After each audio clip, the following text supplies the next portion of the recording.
Welcome, Adam.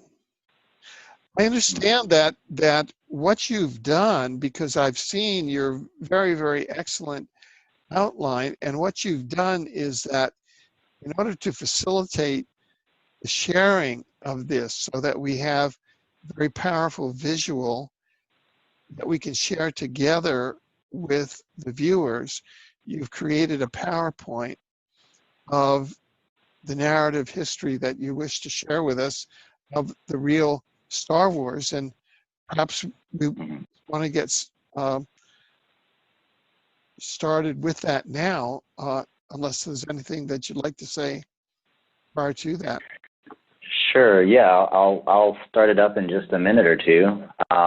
But to begin with, I just want to welcome everyone who's watching this here today. And the decision to finally release this information in this way is one of immense gravity for me. It's been something I have considered doing for many, many years, and I have until now kept a lot of these pieces to myself because either I hadn't made all the connections that needed to be made, meaning I hadn't met certain people that allowed me to confirm certain parts of my research, so I didn't have enough confirmation on certain factors, or I have had a great deal of concern about releasing the information because this series of information is literally the living life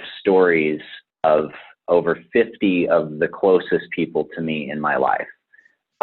They're people who showed up in my life in what I like to call synchronistic ways, but just fantastic coincidences and, you know, in some cases, miraculous events occurred to bring me together with the individuals who I've done this transpersonal psychology research with. And as we start, I'll give a little bit more context for what kind of research that is and how it goes. So, you know, first I want to kind of set the stage so that those of you who are listening and are a part of this can really understand where this information comes from.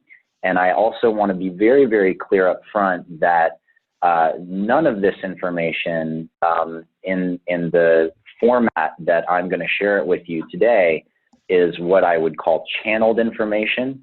All of this information is from direct, what we call spontaneous recall or experiential recall, in which individuals have had very, very visceral memories come up and be triggered by certain events happening in their lives. Meeting another individual is often the most prominent trigger, and sometimes being in a certain place on Earth or having a certain event happen or be handed a certain kind of tool. My earliest spontaneous recall experiences were when I was first handed a sword when I was a small kid. And the first time I held a real sword, something amazing happened. It was as if a part of my brain opened up and unlocked, and a whole piece of consciousness that I didn't know was there before suddenly began to flow and stream from me. And the experience was immediately that I'd held this sword 1,000 times. I knew exactly how to use it. And, you know, I knew how it balanced. I knew how it flowed. And my whole mind-body memory was expressed that level of knowledge and expertise with something that I had never held before in my life. And this is a physical example of what a spontaneous recall can be like, but they often also accompany direct memories, visions, seeing events, and oftentimes really, really intense emotional experiences, because a lot of the major events that we have experienced as a species in this lifetime, perhaps in other lifetimes, whether or not you believe in multiple lifetimes, the data is still absolutely valid and relevant if you consider that our genetic encoding may be carrying some of this information from previous times or experiences of other beings. But without further ado, I'll go ahead and bring up the slides and we can dive in. And Alfred, I just want to invite you to pause me at any moment, ask questions.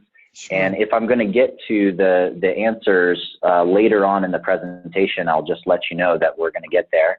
Sure. And to hang tight and roll with it. So let me go ahead and activate this screen sharing.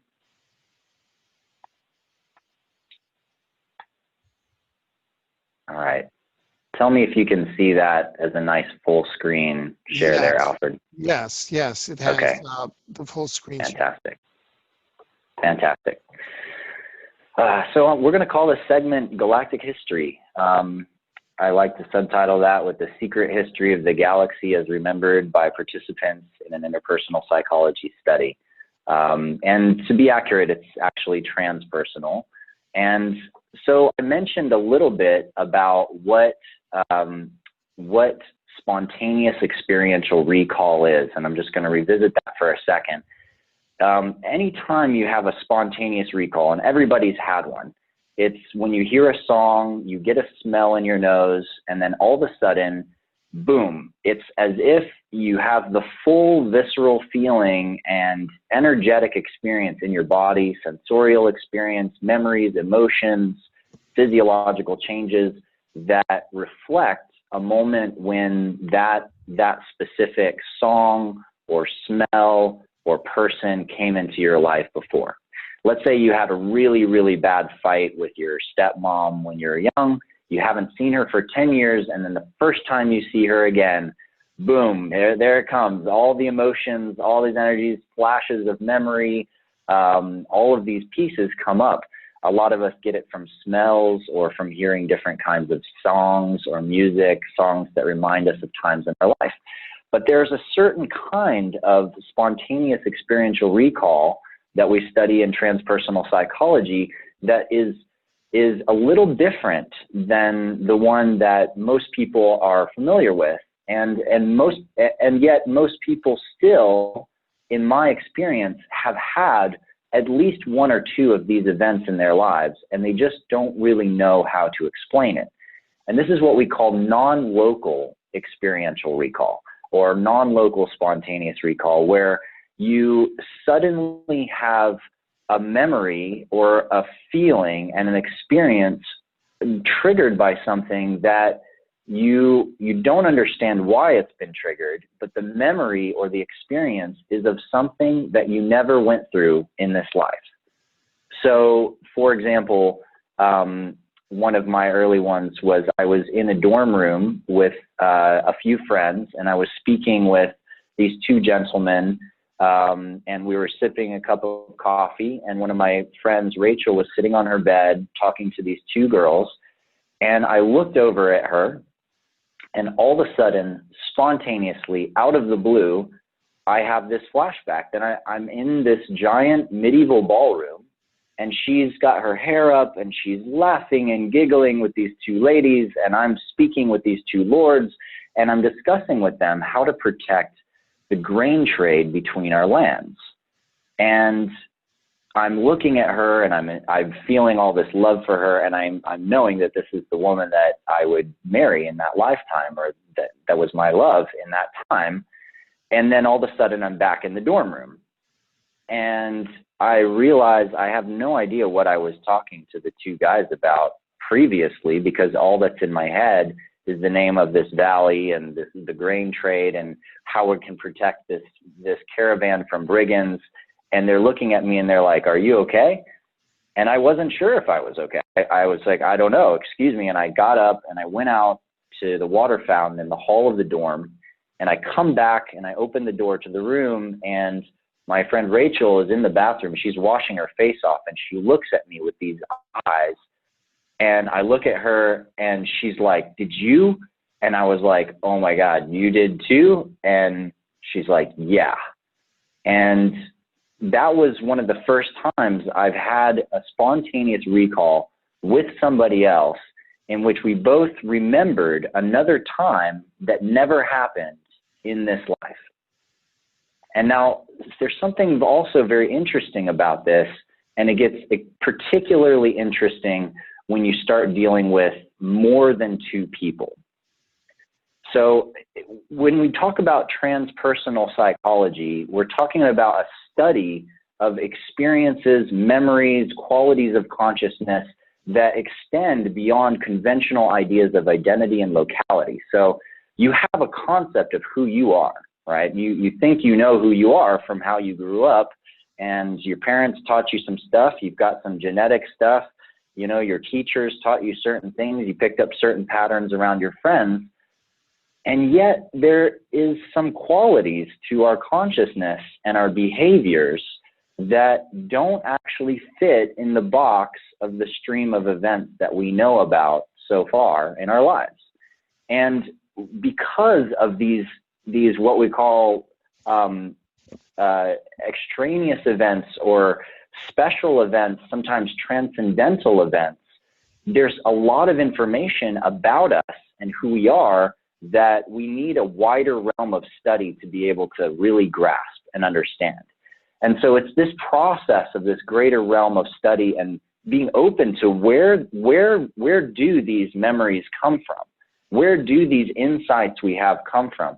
Where do these spontaneous recall experiences come from that has led me on this journey to a path of actually documenting this historical narrative that goes far, far back beyond the time that we're living in now, and even beyond the historical narrative that we know of on Earth.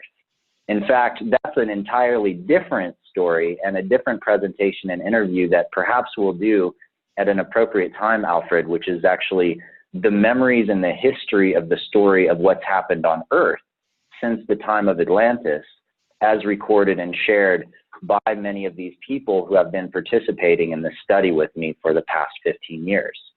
Excellent. And so we're also going to be applying sociocultural anthropology principles, which is looking at cultures and ethnographies through the lens of these individual experiences. So by my own experiences and those of others that we're going to reference throughout this talk, we're looking also at the social and the cultural context, like why do people behave the way they behave? Why do these certain species behave a certain way in this context?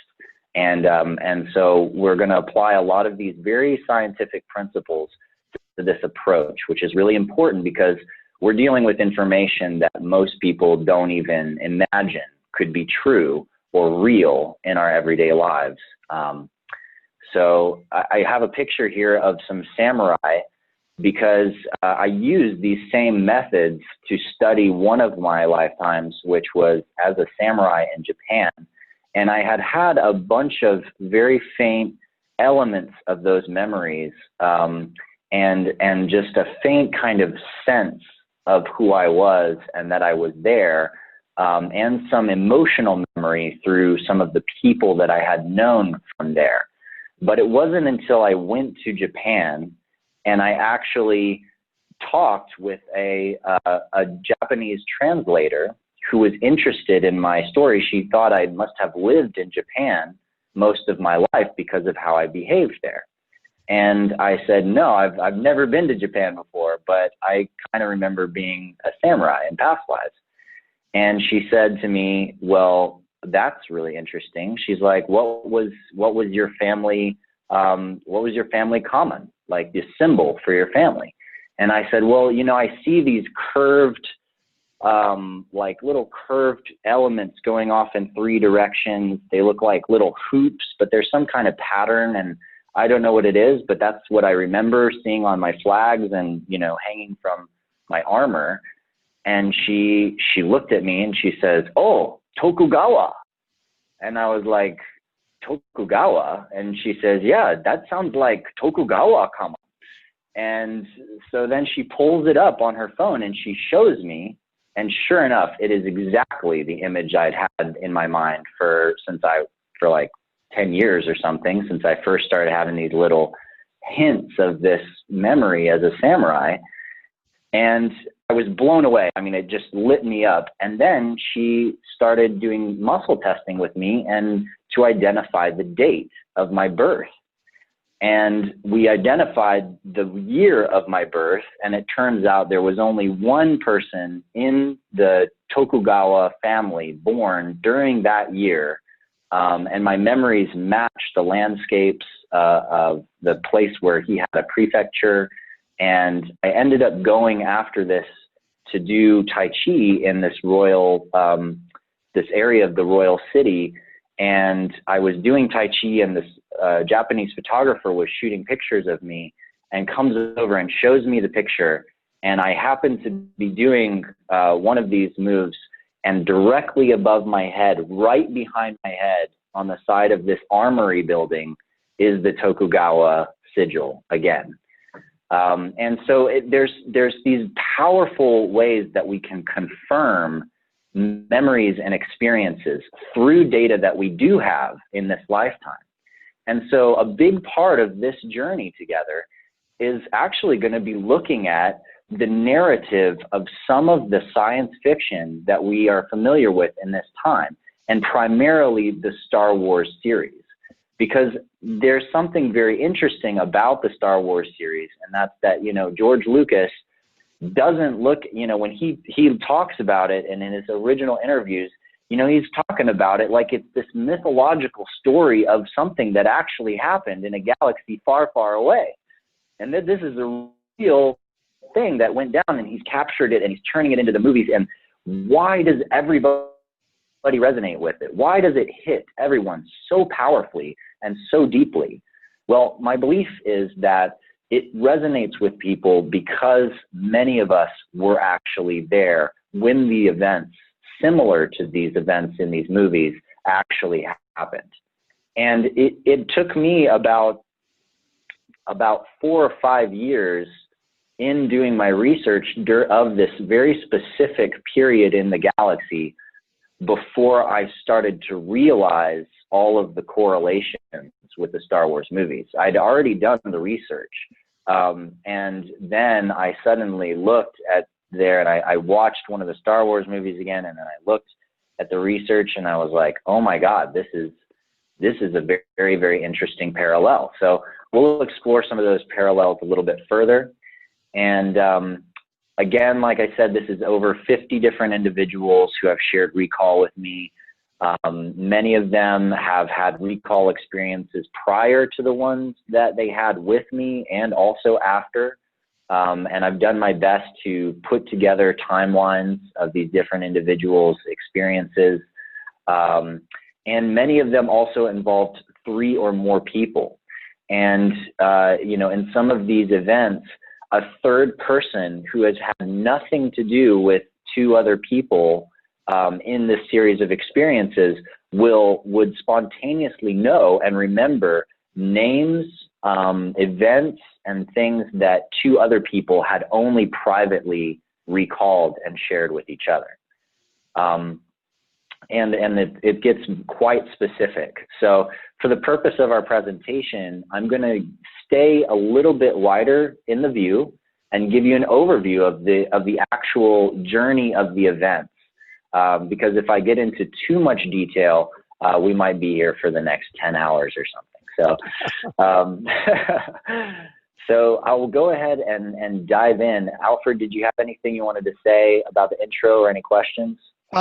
No, I find this to be utterly fascinating. So I'm just kind of letting it unfold and awaiting more to know. Great. Okay. Well, let's dive right in then. So we're going to start right in the heart of the topic that's probably going to be intense for some people to hear about. And I just want to contextualize this period of the presentation a little bit, and by saying that this is a very traumatic period within our galaxy. And so if you have strong emotions or feelings come up during this part of the presentation, it's fine. Just take the time, pause the video if you need to, take a break and reflect on it, because I'm going to share some very real events, and some of you watching this may actually have direct memories of some of these events that occurred that spontaneously come up during this call. So we're going to take you through it, and just bear with us and flow with us. So this part one is about the beginning of the Orion Wars. As you know, the Orion Wars, so to speak, as a quote, is a term that's been used by certain channels to talk about a series of interplanetary or intergalactic battles that happened a very, very long time ago in this galaxy. But my research and my data is not based on any of those channelings or any of those books. This is from this pure interpersonal and transpersonal psychology research and the direct memories of the people that I've worked with. And it happens to coincide, what's not unsurprisingly, it happens to coincide with much of the data already shared by many other channels and individuals. So where we're going to talk about is in the Orion star region, and in particular, we're going to talk about a planetary system that my information says is near Betelgeuse.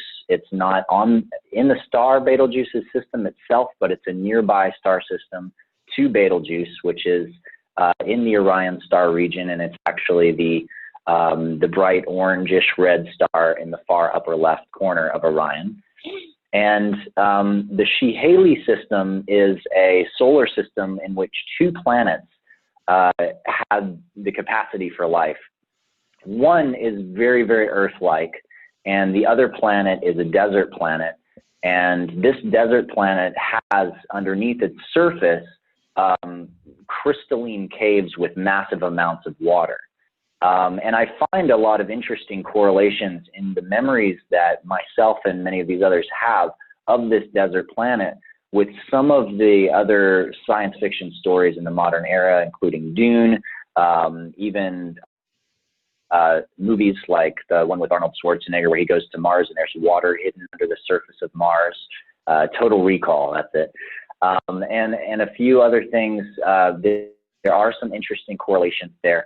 But I'll just get to the story, and then you can explore and consider some of those correlations for yourself in more depth. So what happened was basically a group of starships began to assault this pair of planets. It came out of nowhere, and the Shehaley, they're naturally very, very creative species, rich cultural narratives around martial arts and performance and dancing with fire, and as a culture, many of the elements that we see in the current, or actually more like the past 200, 300 years of Oriental culture, map very closely to the Shehaley's culture. It's very Taoist by nature in its fundamental format.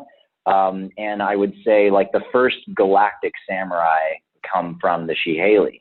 And the species is, they kind of naturally trained as warriors and as strength and competition and working in this way with each other. And so when, a fleet of ships showed up and started to raid their planets, it came as quite a shock.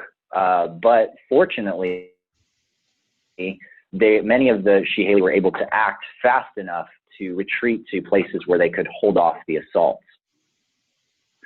And my experience of this event initially that occurred, I was a small child. I was in a transport ship with my father between the two planets.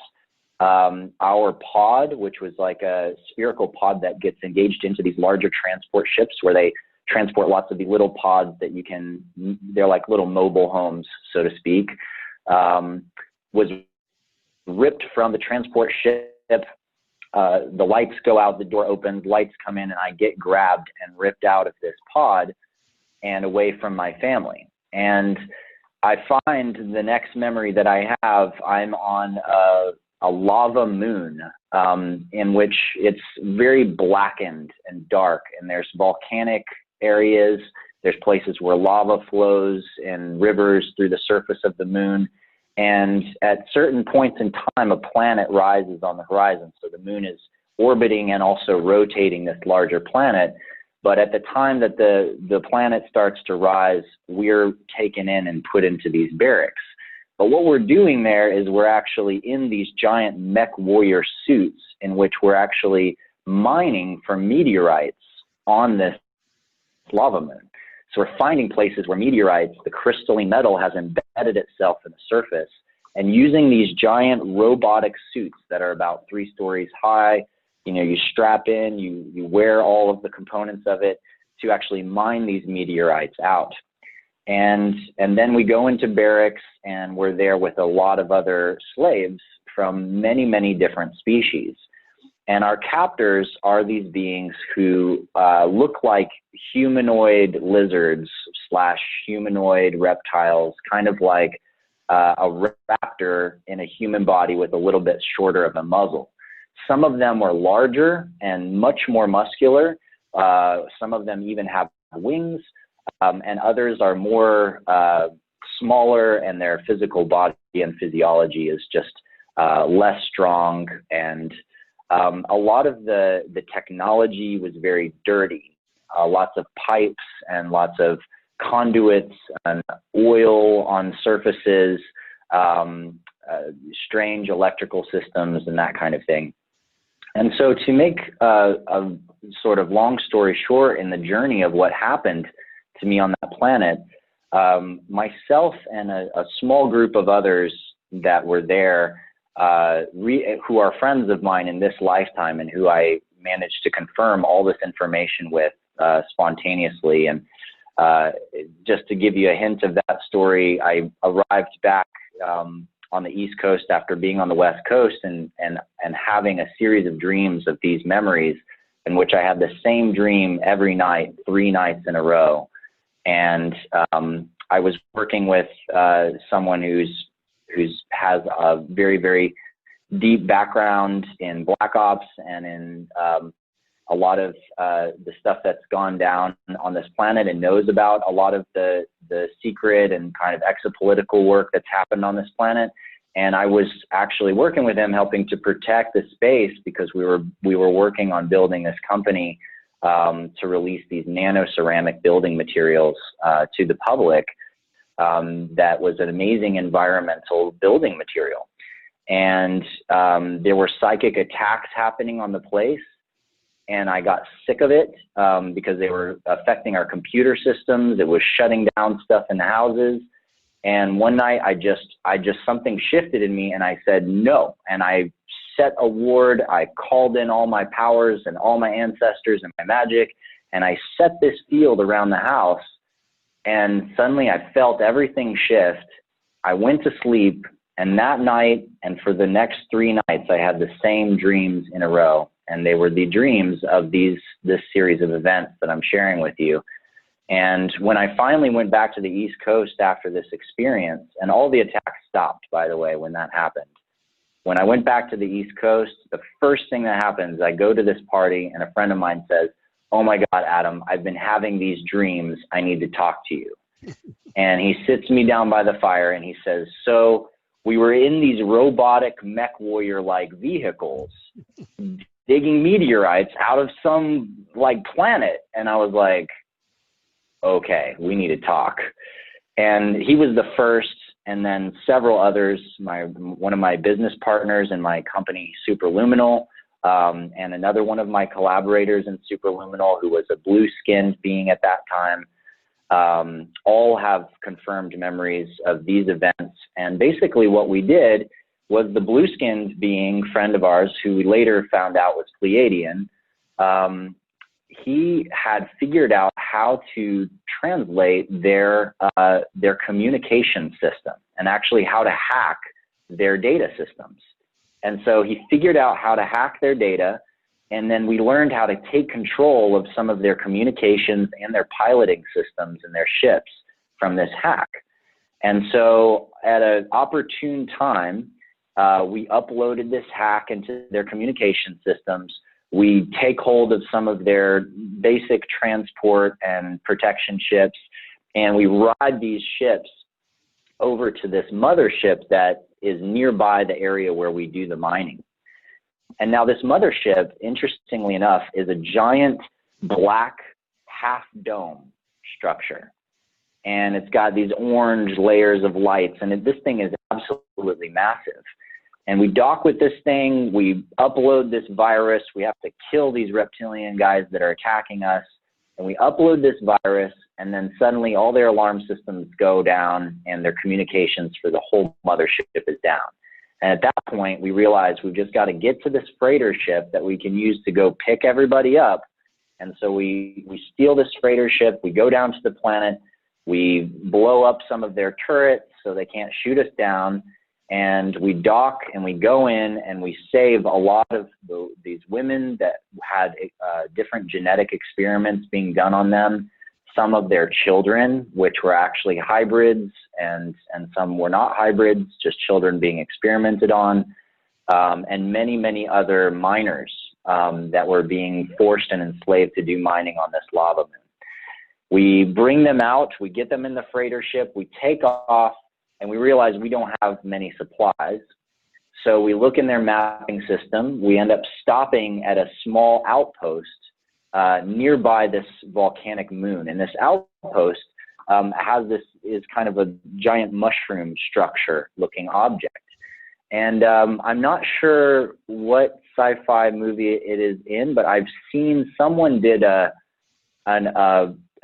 model of this kind of ship, and it looked, or this kind of space station, and it looked very, very similar to the one in our memories. But we basically invaded this star station. We took as much food supplies as we could, and we also took elements like energy pods and things like that that were used to power this ship in its travel.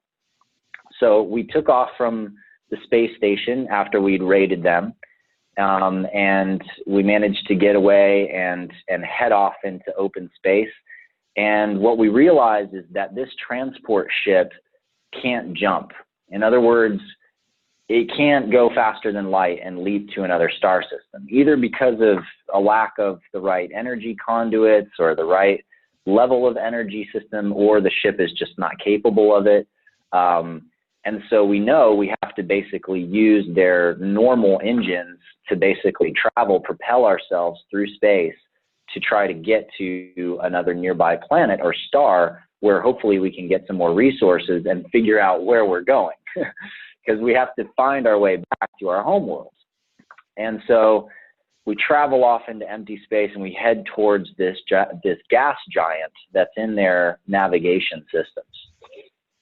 And as we fly up on this gas giant, we realize there is nothing around it. There is no space stations. There are no ships.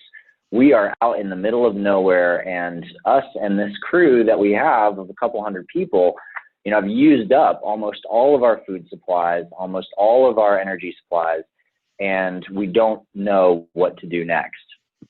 At this point, I realize I have to go back and I have to tell them that we don't have any food left and we don't know what we're going to do next, and that, at least we're going to die free, And so I'm kind of hardening myself to deal with this situation. And my friend, who is the blue-skinned guy, says, wait a minute. And he's in this meditative space. And the way that he describes it to me was that he was in a space of blue crystal fire, like this endless hall of energy. And he's a programmer in this life. And he says that sometimes he goes into this space of this blue crystal fire where he's able to just flow with programming. Like he's able to literally just write programs and code, and it just flows through him from this place. And he said that in that moment, he was asking for help. He was sending a stream out into the galaxy and saying, here we are, we're right here, we need your help. Is there anybody out there who can help us? Like, we're gonna starve to death and we're gonna die out here if you don't come. And so I'm basically at a point where I'm about to go back and let everybody know, and suddenly something happens. This blue light pours in the windows, and it just cascades into the windows of our transport ship. And it's like this massive blue disc that gets bigger and bigger and bigger and bigger. And there's these tiny little light blue cracks on the bottom of this massive, massive blue disc. And there's these other little light ships or something that start flying around our ship. And we're like, whoa, what is going on? And the next thing you know, this giant blue disc is so big that it starts to literally envelop us. And these tiny little blue cracks on the bottom of it become entire massive canyons. And so our ship is swallowed into these giant canyons that just go on and on with like thousands of levels of lights, you know, running through them and ships flying through them. And we're pulled in and we dock inside the side of this giant ship, and it docks softly as if the ship was alive, and it reaches out these tendrils of cartilage or something to like suction us to the side. And we don't know what to do. I mean, so we grab this insect-like, you know, lacquered reptilian armor that we have, you know, from some of the reptilians we'd stole it off of. We grab their swords, we grab our guns, we grab all this stuff, and we get armored to the teeth to roll into this giant ship that came out of nowhere. And my blue skin friend is like, what are you guys doing? Like, it's okay. It's okay. I know it's okay. And we're like, how do you know? And he couldn't explain it. He didn't know how to explain it to us. And so as a group of warriors, we rolled into this mothership. We walked down this long hall tunnel, and the tunnel is like slowly morphing from 5 sides to the tunnel to 6 to 7 to 8 and on until it's just a perfect ring. And at a perfect ring, it opens into this atrium. And the atrium has this beautiful sacred geometry tiled floor, multiple balconies, and the ceiling has this blue lotus shape and this giant, what looks like a red strawberry with gold lacing around it, illuminating this whole space. And up on one of the balconies, there's 3 beings standing up there, and they're hooded and cloaked. And one of them is this very, very tall blue being, and it's got a veil over its face, standing and just holding presence and kind of this long either head or hat that it's wearing. And I had a deep, deep moment when I watched the movie The Fifth Element, because the woman Plava Laguna, who is the opera singer in that movie, is stunningly close to, you know, the presence of this being that I felt up there, that we saw. Next to her is this being in white, and it's interesting. It's actually almost like what we would describe on Earth as a Ku Klux Klan kind of outfit, but it has kind of pointed shoulders and this like conic hat, little slits for eyes, but it's got all this beautiful gold lacing and star patterns and things like that. And then next to this being is a green being who has more like bug-like eyes, and its head folds into these 2 different lobes and goes back almost like insect wings. And they're standing and holding presence, and we come in, we walk into the center of the room, and at the moment we get to the center, another door opens on the other side, and out that door walks this woman with an entourage behind her. And she is just incredibly graceful. It looks like she's floating across the room to us. And she comes right up to me, and she's very short, but she's got this incredibly elaborate headdress and dress on, just fantastically elaborate, and comes up to me, and these piercing bright blue eyes and this light whitish blue skinned face looks at me, and she points right at my heart and puts her hand up, and she says, "Be disarmed. You are welcome here." And for the first time in a long, long time, it was the feeling of really letting down my guard and letting down my armor. And, you know, being enslaved on this reptilian moon and battling my way out and going through all of the intensity of that experience was like it was like suddenly I was in a place where I was finally safe and there was somebody that I could trust. And this woman who came into the space, she is one of the people in my transpersonal work, and she remembers being this galactic ambassador and meeting us at this time and that kind of thing. And these people that I'm speaking of, I'm working on getting permission from all of them to share their names in the book project. And so once I have permission from as many of them as I can get it from, and some may still want to be anonymous, we'll actually reference all these individuals in the book project so you can see the specific people that had and contributed to different parts of this, this history. Recall, let's just call it. And so at that point, we had a very, very interesting transition. You know, we suddenly were safe, we had food, our whole lives changed, and we realized that there was all these other species around the galaxy we'd never even imagined before. And we eventually, you know, we really wanted to know what happened with our planets, what's going on with the raids, you know, like what's happened to our people. And in many cases, they would tell us, but for the Shiheli, those of us who were of the Shiheli species, they waited a very long time before they told us that our Earth-like planet was entirely destroyed. It was completely overrun. It was, you know, just been completely mined and just eaten away, all of the resources, and was just like a hollow shell and no longer livable.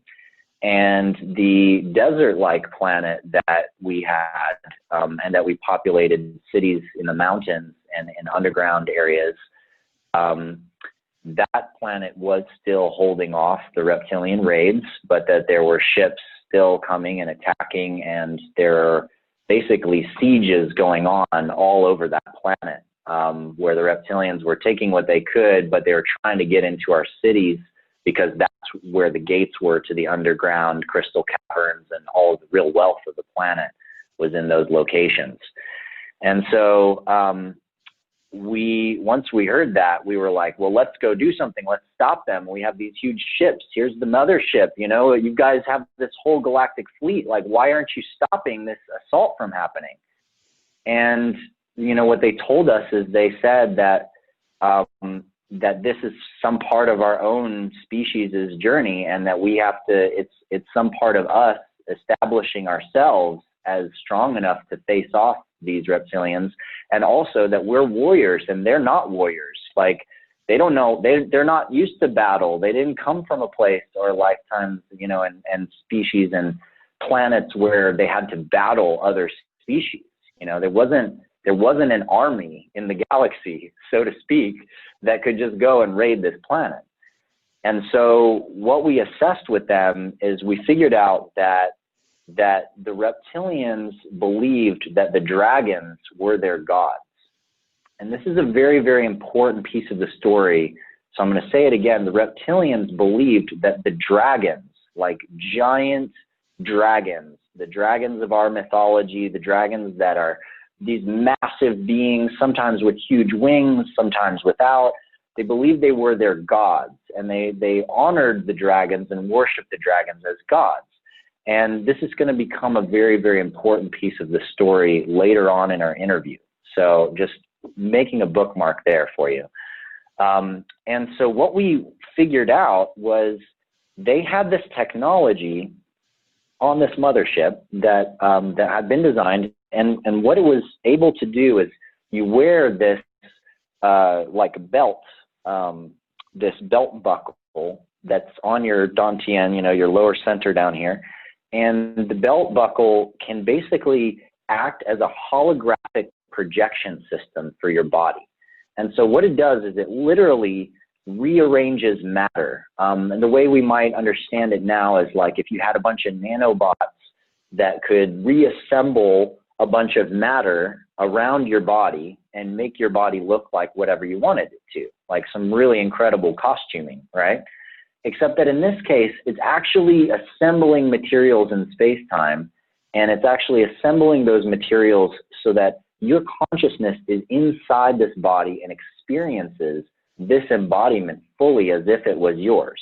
And so if you transform your body into a much, much larger physiological structure, you have to eat just like that physiological structure eats. And so we decided that we were going to become dragons, and we were going to go down and assault this planet and show up as dragons and show up as their gods and see if we could stop the assault and the raid from occurring. And so that's exactly what we did. We flew in on light ships all over the planet in a coordinated assault. You know, the giant gates opened, and I remember very, very viscerally, as well as some of my other friends, remember this moment as this plasma-like dust flows into the ships as it's opening for the first time, and we activate these belt buckles, and our bodies literally morph, and necks grow, and snouts grow, and horns come off of us, and spikes come off our backs, and huge wings, and massive claws, and our bodies grow into these giant dragons of many, many different colors, gemstones, metals, and we run out into the desert like we're charging out in Burning Man or something, and the desert wind is blowing on us, and we run up to this wave of reptilian soldiers, and we roar at them and charge them and roar at them, and they look at us, and they look at each other, and they look at us, and they drop their weapons. And the leaders get down on their hands and knees, and they bow down to us because they believe that we're their gods. And so they stopped the assault. And we managed to communicate with them to tell them they had to get off of this planet and not come back. And so many of them left at this time, but many of them did not leave at this time. Many of them stayed on the planet. Many of them decided that they were going to challenge their gods, because this was a deep part of the reptilian culture, is challenging authority, overcoming that which is bigger than you, to prove how big you are, how strong you are, to prove that you are a dragon lord. This was the way that the reptilians' culture was framed, very similar to in Star Trek, the Klingons, I believe, have a similar kind of cultural, sociocultural structure, which is like you fight and you compete to become stronger and to move up the ranks. So I believe Gene Roddenberry tapped into some of this at that time, that he was writing those stories as well. And so while we couldn't get all of them off the planet right away, we did continue to assault them and battle them and face off with these small groups that hung out. And after a few months, we eventually managed to get all of these beings off of our planet and actually clear the Shiheli worlds from the dragon raids that had occurred, at least the desert planet. And at this time, when this happened, it was a massive, massive reunion point. A reunion for those of us who had been in dragon bodies for months trying to face off these reptilian assaults. We couldn't transform back into humanoid form for months, because if they had seen any of us do that, they would have known it was a farce and they'd have come right back. They had to believe that we were dragons all the way. And so we reunited with our species. You know, when this was done, we were able to take off our dragon cloaks. And in the courtyards of this one Shiheli city, my friends and I remember taking off our dragon forms and finding out that many of our family members had already died in the wars, but that others who remembered us, you know, acknowledged us and welcomed us. And it was also a reunion for the Shiheli with the rest of the galactic community, because once we'd freed our planet, the galactic starships came and they all came down and joined us. And we had this massive party, and many of the Shiheli discovered that because of their technology, because of them saving this group of miners from this lava moon, and because of the holographic projection systems allowing us to do these dragon bodies, we basically were able to free the species. And so the Shiheli felt this immense debt for the Galactic Council, or Federation as it was at that time. And so many of the Shiheli at that time swore to be guardians and protectors for this council of beings who were all peaceful, all beautiful, didn't deal with planetary wars or interplanetary wars. And the Shiheli had been training and fighting their whole lives, generations of warriors. And so this deep oath of guardianship that the Shiheli took for the Galactic Council led to the founding of the first Galactic Guardianship orientation group, which was basically the founding of the Jedi. And a new hub for the Jedi was set up on this planet in the Orion system, also in the Orion system, that was a massive interplanetary hub for different species and different beings from different worlds. And this hub was set up with training grounds to train the Jedi, and there were also schools and academies set up on many different worlds to where the Shiheli would go, and they would gather those youth, those individuals who had a natural gift or inclination to challenge authority, to move with their body, to practice martial arts, to practice warriorship skills in different ways, and that had a guardianship feel to them.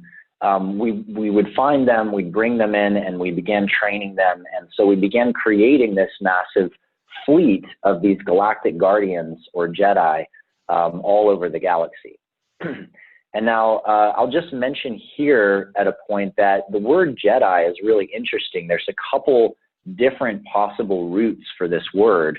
One of them, which I believe is probably the most substantial origins, is Egyptian in nature, and it comes from the root word Jed, and Jed is spelled D-J-E-D. And the Jed represents a pillar that connects all the layers of the universe. And the symbol of the Jed has a base, and the base represents the foundation of all that is, the foundation of all existence. And then as you go up the pillar of the Jed, it's got these rings at the top, and these 3 rings symbolize your physical, your emotional, and your mental worlds. And the Egyptians had their own terminology for each of these realms, but it's the gross, the etheric, and the astral, the physical, emotional, and mental. And then the top of the pillar is its connection to absolute spirit, infinite source. So the pillar really represents being totally interconnected with everything that you are and being totally present with it, supporting what exists. What do pillars do? They hold up the roof. They create space. They hold a gateway at the entrance to a temple. And so the Jed was the symbol of those who held that space for others, who brought the magic that contains what needs to be created. And so there's stories of these magi known as the Jedi. D-J-E-D-H-I is often how it's spelled. And the Jedi were this group of magi who basically had these different magical technologies and skills and ceremonial practices that they would use to help onboard and protect different temples throughout Egypt. There's also some stories that a magi named Jedi taught the pharaohs how to build the pyramids. But for those of you that have any interest in archaeology and have explored a little bit about like what it might actually take to build the pyramids, you might find that there's some extraterrestrial correlation here, some deeper correlation with magic and with a level of technology and consciousness that goes back prior to what we're familiar with in our traditional archaeological studies. So the city-like planet was thriving. There was libraries being created, recording the history of the Shiheli, new Jedi temples forming around the galaxy, but the reptilians were not done. They were not complete with this time of conflict, and they began assaulting additional worlds throughout the Orion system and other worlds nearby the Shiheli home planet to begin with. And so as they began to assault these other worlds, they were taking slaves, they were capturing them, they were setting up mining complexes, and many, many people were captured and held in these different mining complexes. Others of us, the Jedi that were forming, would go in and we'd assault these different mining complexes and try our best to extract the people and the slaves that were captured inside these complexes and bring them back out to safety and to other planets. And we'd also do our best to destroy the mining complexes when possible, but in a lot of cases, they were deeply interconnected with massive, very, very rich environmental structures. So you couldn't just blow them up. You couldn't just destroy them. And so it was a very, very difficult time to figure out how do we battle all of these reptilians and clear these different planets when it's just this like nonstop onslaught. And what we realized they were doing was they'd taken the concept that they had used earlier with us, in which we were strapped into these giant mech warrior-like vehicles and mining these moons for them. They'd then established that into entire armies of robots run on AI. And these entire robot armies, you know, massive armies of mech warrior-like vehicles, humanoid-like robots, were literally, you know, heading off the assaults, attacking planets. So it didn't matter how many of them you knocked out, unless you could hit the control hubs where the programs were being used to run all of these robots. They were just going to keep coming and keep coming and keep coming. And this period of time, I look at in George Lucas's storyline as the period of time in which the Trade Federation is doing these different assaults on these wealthy worlds. In the episode 1, you see all these robot armies coming in and assaulting Naboo, which is where Princess Amidala is from.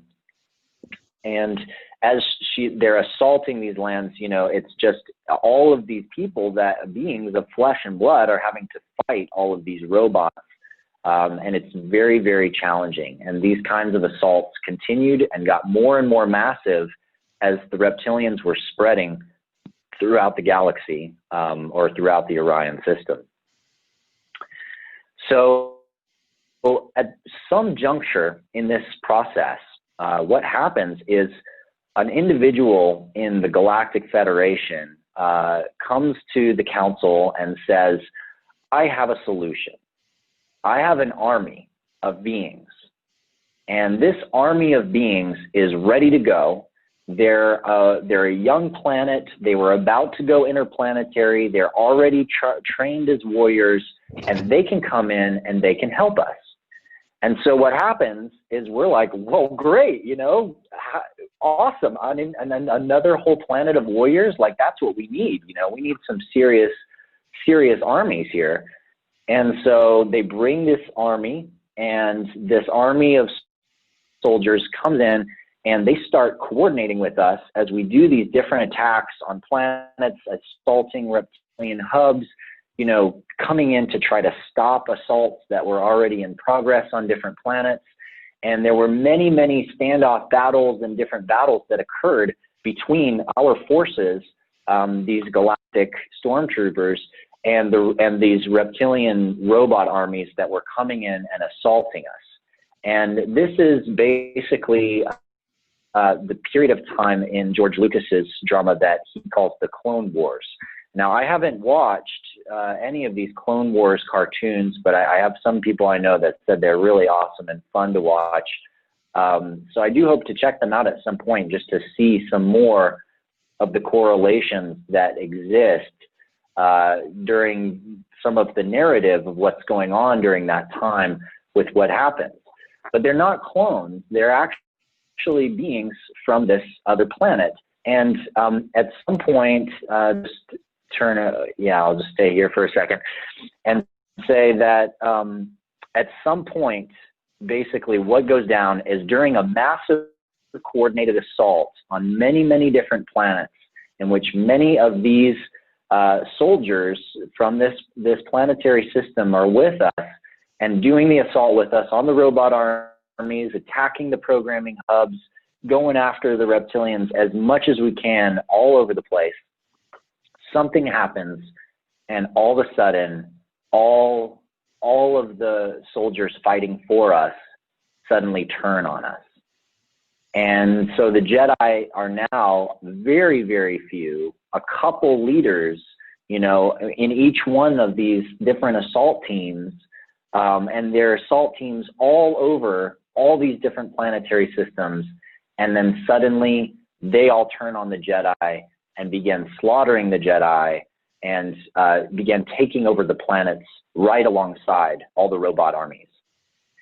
And what we figured out happened, what I figured out happened later after having this very, very crushing, intense memory with many others who remember this time and remembered the immense fear and the death that occurred, the losing of families, you know, the massive feeling of betrayal from the Galactic Federation itself, like somebody betrayed us from the inside.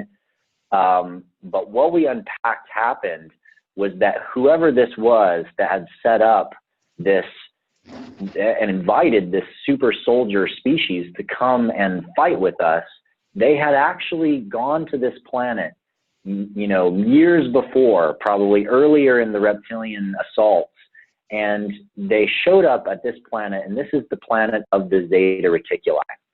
This is the planet of the Greys.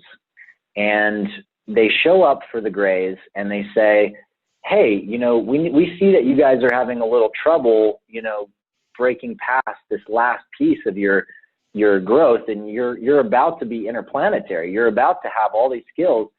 Would you like this special technology that you can use to awaken your telepathic capacities as a species?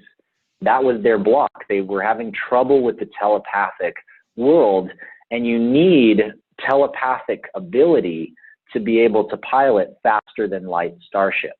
This is a very, very critical component as well in the history.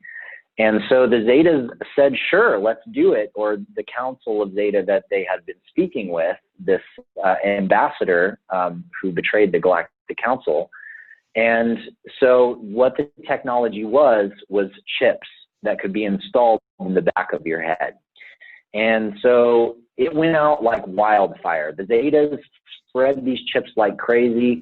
And, you know, the idea was if you put these chips in your head, you can access the internet with your mind. Think about that. I mean, even if this happened on Earth, can you imagine how many people would jump on it before we realized it could be a problem? If you install a chip into your brain and you're able to access Google with your mind, call someone with your mind, chat with people in your mailing list with your mind, access computer systems with your mind, that technology massively accelerated life for the Zetas. But there was a fundamental problem. The problem was those chips had a back door. And that back door was used to insert very, very specific data into their brains, and it was very subtle. They would wake up in the morning and be like, wow, you know, I wish there was something I could do more to like serve my species. Maybe I should join the military, you know, and the females and the children would wake up with their chips and they'd be like, oh yeah, dad needs to join the army. Dad needs to join the military. Like that would be a good thing for him to do. And so in a very, very short time, all of a sudden, most of the species suddenly becomes militarized. All the men began joining armies. All the different businesses become businesses within a militarized structure. And in a very, very short time, the entire Zeta Reticuli species is programmed as a hive mind to be a massive super soldier species, a clone army, so to speak. And many of them lost so much of their individuality in this process, which is why I think the channel came through George Lucas to call them clones, or to actually tell the story as if they're clones. What's very interesting too, when you look at the movie in Star Wars, I believe it's episode 2 where this occurs, the planet that Obi-Wan Kenobi visits, where they're making the clone soldiers, is run by what kind of beings? Well, they look just like Greys, but they're very, very tall, skinny, slender Greys. And so a piece of that puzzle was there in the movies as well. But he just didn't get the exact translation correctly, which is what happens for a lot of the great sci-fi writers and authors. They're just letting it come through, but they're not trying to filter it. They're not trying to block it out. They're not trying to, decide what was true or wrong, because it's all just coming as a flood of memory, and they're doing their best to write it down as fast as they can. So the entire Zeta Reticuli species gets programmed together to a hive mind of clone soldiers. They are recruited to help us fight off the robot armies around the galaxy, and then they turn on us, and the next thing you know, you have the first galactic empire. And at the point where this galactic empire is imposed, it's imposed by force on planets all over, and it's held in place by all these stormtrooper armies, which are these clone armies. It's held in place by all these robot armies and by these massive motherships that park themselves near planetary systems, what George Lucas called the Death Stars. And, just as I described earlier, where they had a half-dome shaped mothership controlling all of the processes happening on the mining complex, well, they eventually learned how to turn those half-dome structures into full spheres, and they literally had full spherical, like moon structures that had the power to destroy entire planets. And so during this period of time, many of the Jedi, the Guardians, were either killed, had been gone into hiding, or they had their families being threatened by reptilian high lords. And they knew unless they served the Empire, unless they turned and served the Empire, their families were going to be killed, entire planets were going to be killed in some cases. They were ruthless about it. So many of the Jedi from that time have a very, very deep internal pain around this time, because many of them had to so-called serve the dark side. They became the Sith. They became these Jedi lords that were doing the work of the Empire to protect people that they loved, and going through the deep and intensive pain of self-conflict involved with that. But some of us, even in the darkest places of our pain and our loss in those experiences, we were doing our best to feed little bits of information when we could to these alliances that began to show up. Alliances of species of all types who are coming together and actually forging resistance against this empire. And this rebel alliance gained strength, and this is the story that you see in Star Wars episodes 4, 5, and 6. And it's this rise of these beautiful beings coming in to take back their galaxy against all odds. I mean, against incredible odds. I mean, these were not warriors, most of these people, but they were becoming warriors. They were becoming guardians because they had to, and because the entire galaxy was filled with these stormtroopers and these robot armies and these reptilian hubs. And so over time, the Rebel Alliance continued to gain strength, and we were able to feed with them certain little bits of information, such as how to hack the reptilian mainframes and how to shut down their communication systems, just like we'd done on the Lava Moon, and also how to destroy these Death Stars that could destroy worlds, and that were literally running the frequencies and the programs that were keeping the robot armies going and keeping all of these stormtroopers programmed to the same kinds of commands.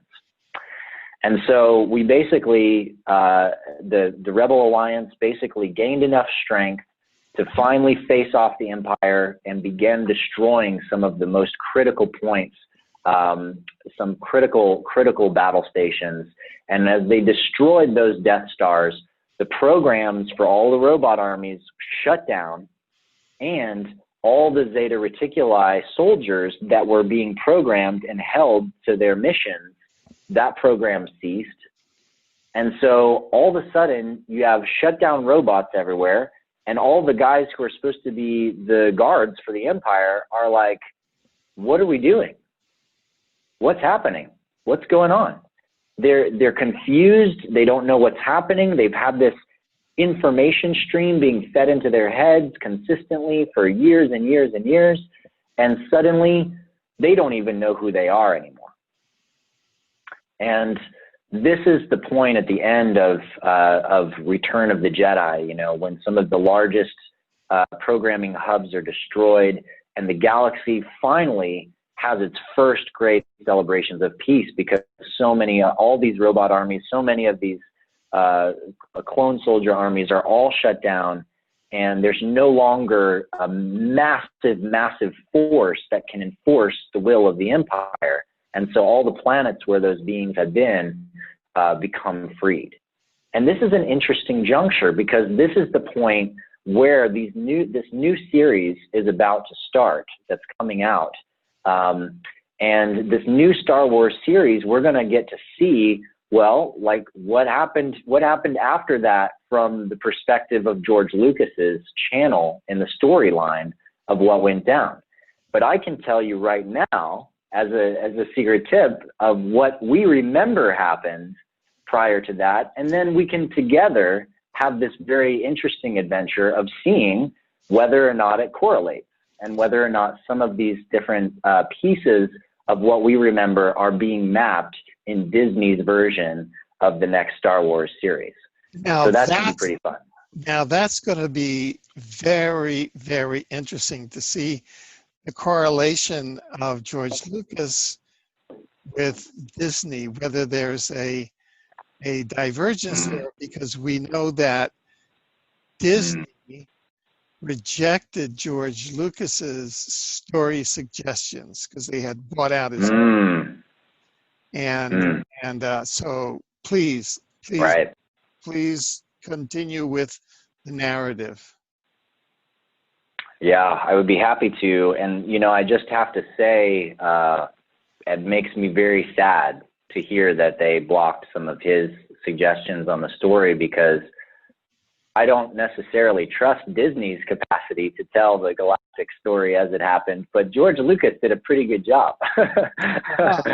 And yeah, so we'll see how well it actually reflects real events, or if they just go full Hollywood and it's all Hollywooded out just to have more battles and whatever. But you know, things were not immediately easy right afterwards. You have to remember the scale that we're talking about here as we talk about reconciliation.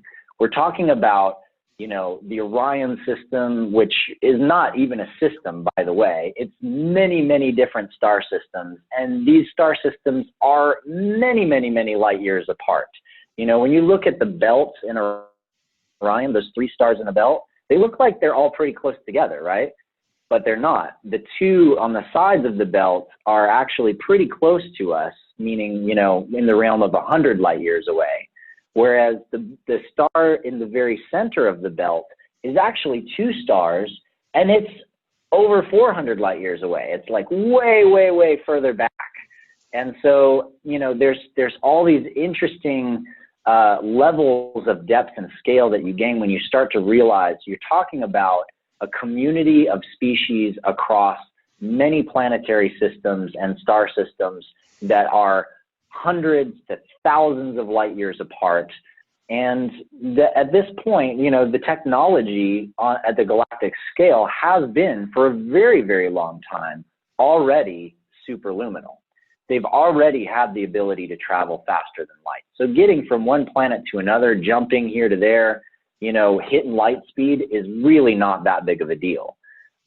But not all species in the galaxy developed that technology by this time. Only those that were part of this connected galactic community. And the reptilians were just figuring out different ways to jump different distances between stars. So they weren't immediately on the far end of the galaxy.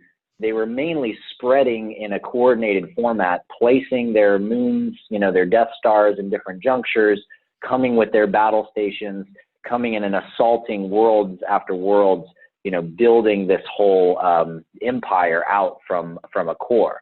But once they had the clone soldiers, and once they had the robot armies and some people in place in the Galactic Federation, they were able to jump massively to other star systems, and that's how this galactic empire, so to speak, was put into place. But we're talking about a huge scale of worlds. And so while many of the worlds were freed during the period of this time when these big Death Stars were destroyed, there were some areas, backwood zones, where it was still a deep conflict. There were still Imperial supporters. There were still entire groups that believed the Empire was what the galaxy needed. And so there was other layers of conflict that were to happen between the Guardians that remained and some of these other beings. And also, there was the problem of the reptilians themselves. How do we get these reptilians back to their home planet? How do we stop them from this continued assault between worlds? And so what happened was, one, we began to basically return the builds of the Jedi. We began to cultivate the Jedi again. And we created entire new academies and fleets of training and Guardian training at a galactic scale, because we lost so many people during the Orion Wars. And so there began to be a whole new suite of Jedi, the Force awakening in many beings, so to speak, all over the galaxy. And the second thing was a really critical piece of technology, some of which we actually figured out based on how they were building these Death Stars and also how they were running the shields on these things. And what we eventually figured out how to do was create what we call planet shield technologies. We learned how to create these impenetrable force fields, which literally could surround an entire planet or planetary system and actually act as a gate and be opened in very, very specific locations to allow ships to pass in and out of these massive, massive force fields or planet shields that were created. And once we could create that, we were empowered to actually begin to isolate the reptilians where they were and push them back towards their home planet and create a quarantine around their planetary system where they could live and they could enjoy and they could rape all their worlds that they wanted to in their own system, but they weren't going to be affecting and influencing and spreading across the galaxy, trying to take resources and take lives and enslave other species. So that was a big, big stage. And then there was the stage of restoring the Zetas, because you have all of these clone soldiers, so to speak, but they're different people. They're just all been programmed to be these warriors. And so a massive coordinated effort was done to bring a lot of these stormtroopers, clone soldiers, back to the Zeta Reticuli system and begin a process with them of overcoming their programming. So, creating some schools, creating some opportunities for them to learn about themselves. And one of the things that arose was the awareness that there was this planet that was a very small developing planet called Earth. Well, not called Earth, but we call it Earth. And on this planet, there was a species developing there that had incredible individuality. In other words, so much emotional character and so much individualized nature to all of these different beings that were evolving on this planet. And so the Zetas were encouraged to study humanity in particular, to start to see, like, what is emotion? Why is individual emotion different from collective emotion? What does it mean to be an individual being?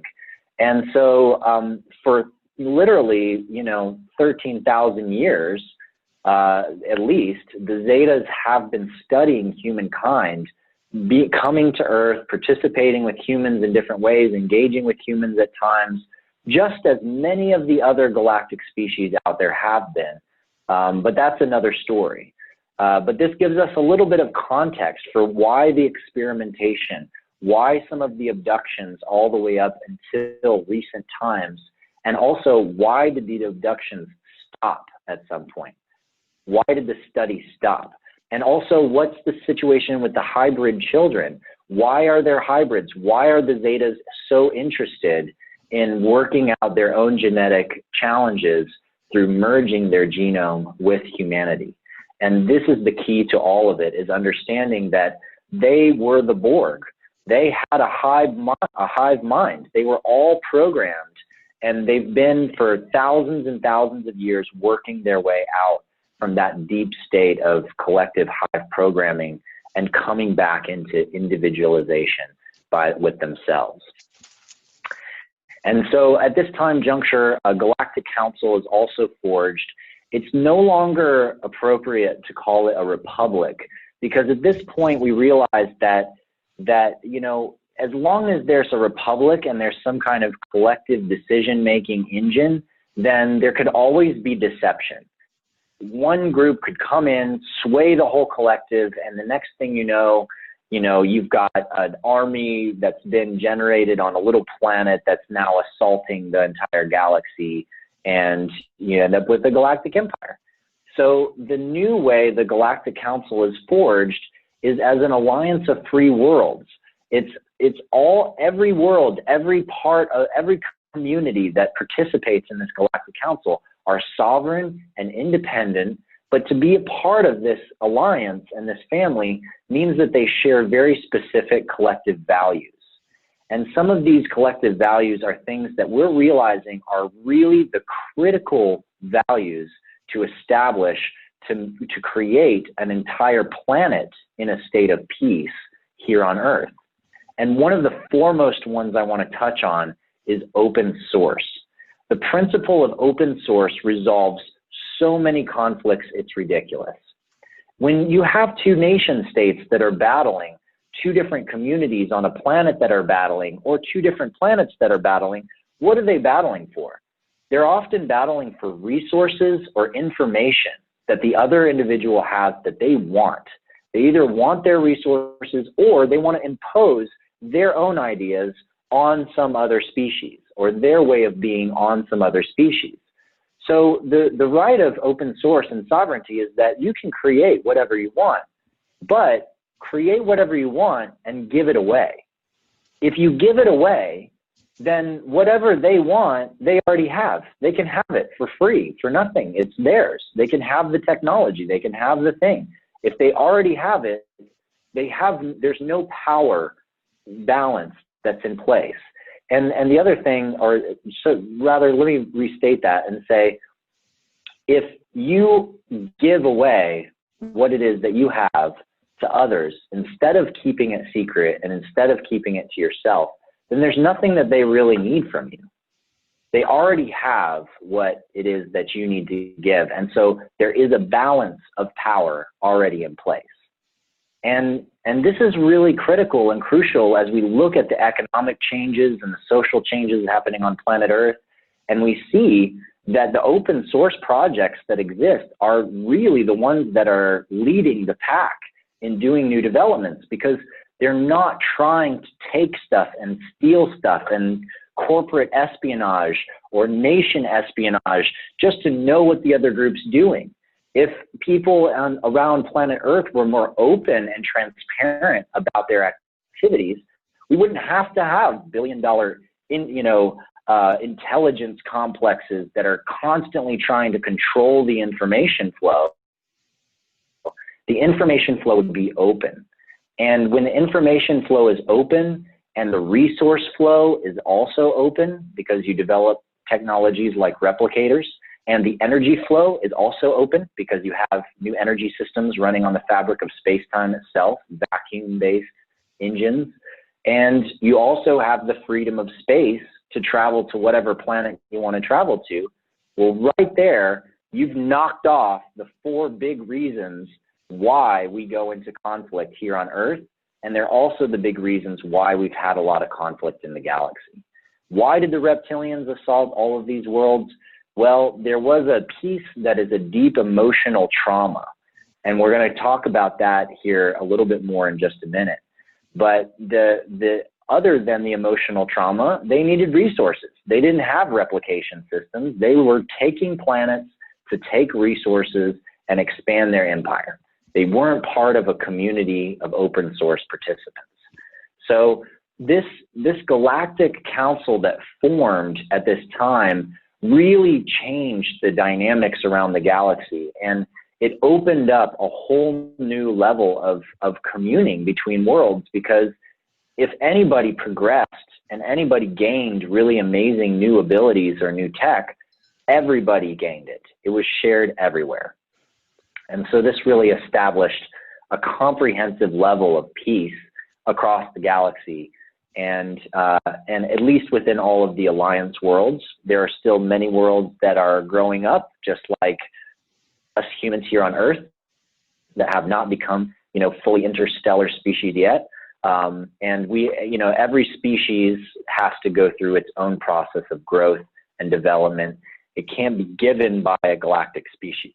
It can't be that freedom of becoming a galactic species can't be taken away by another species that's already galactic. Because when that happens, if they came and landed with starships today and just gave everybody all this tech and all of these starships, everybody would believe that they were like our gods or something. They're angels from heaven. They just gave us all of this stuff, and we didn't have to do any of it ourselves. They just gave it to us, and then we're galactic too, right?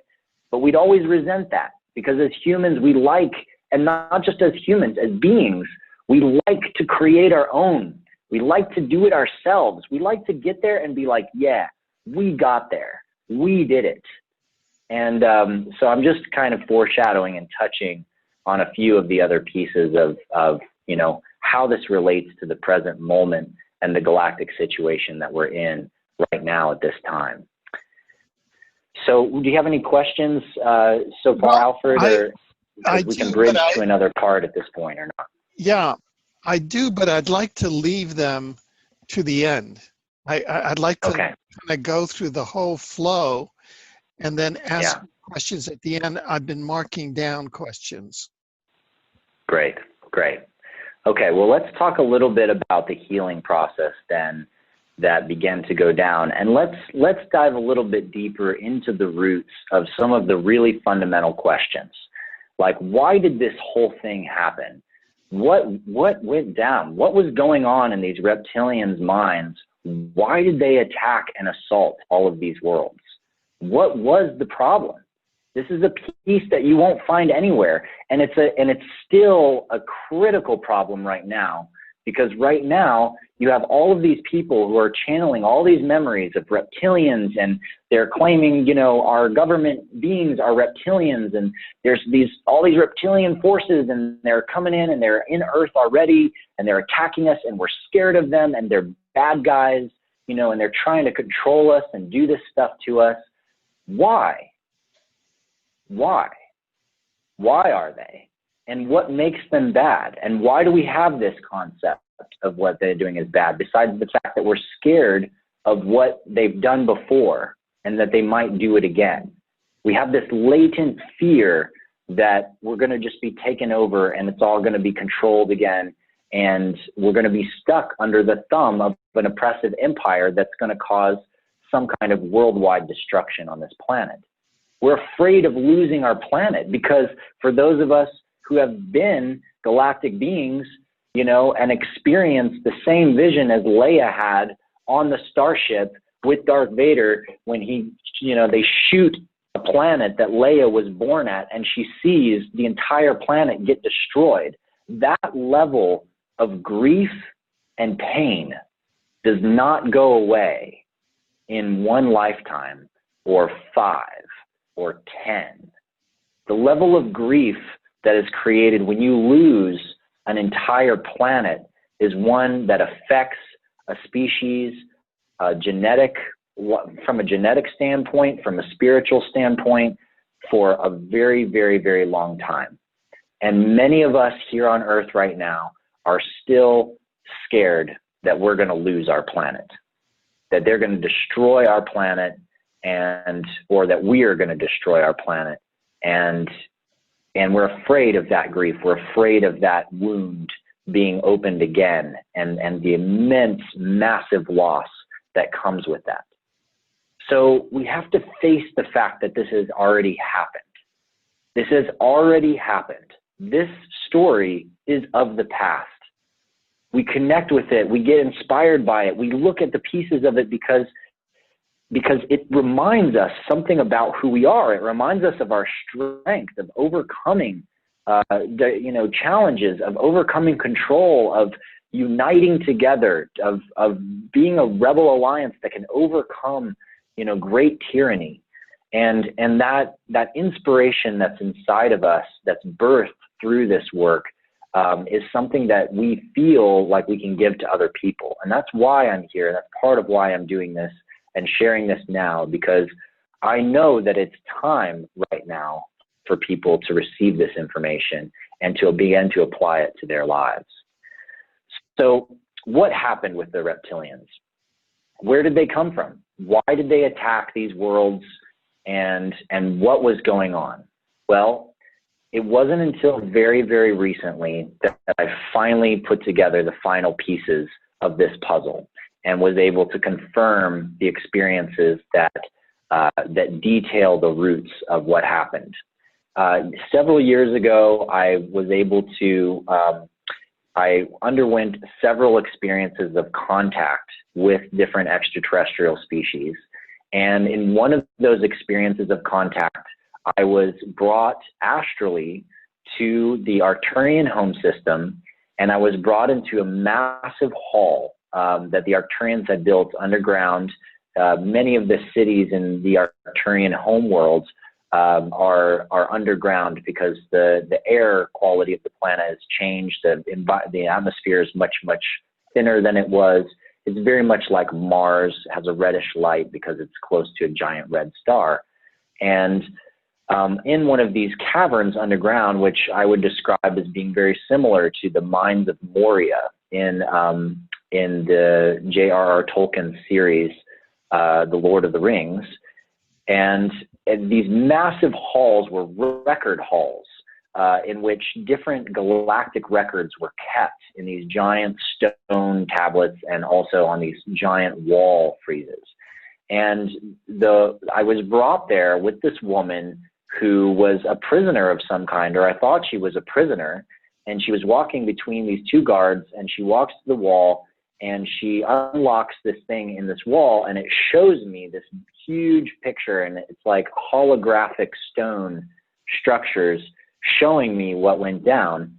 And she begins crying and apologizing and expressing this very personal apology to me because of whatever personal relationship we had had or spiritual relationship we had had around the roots of what had happened way back when in the galaxy when this went down. And what happened was that the Arcturians had stolen DNA from another species.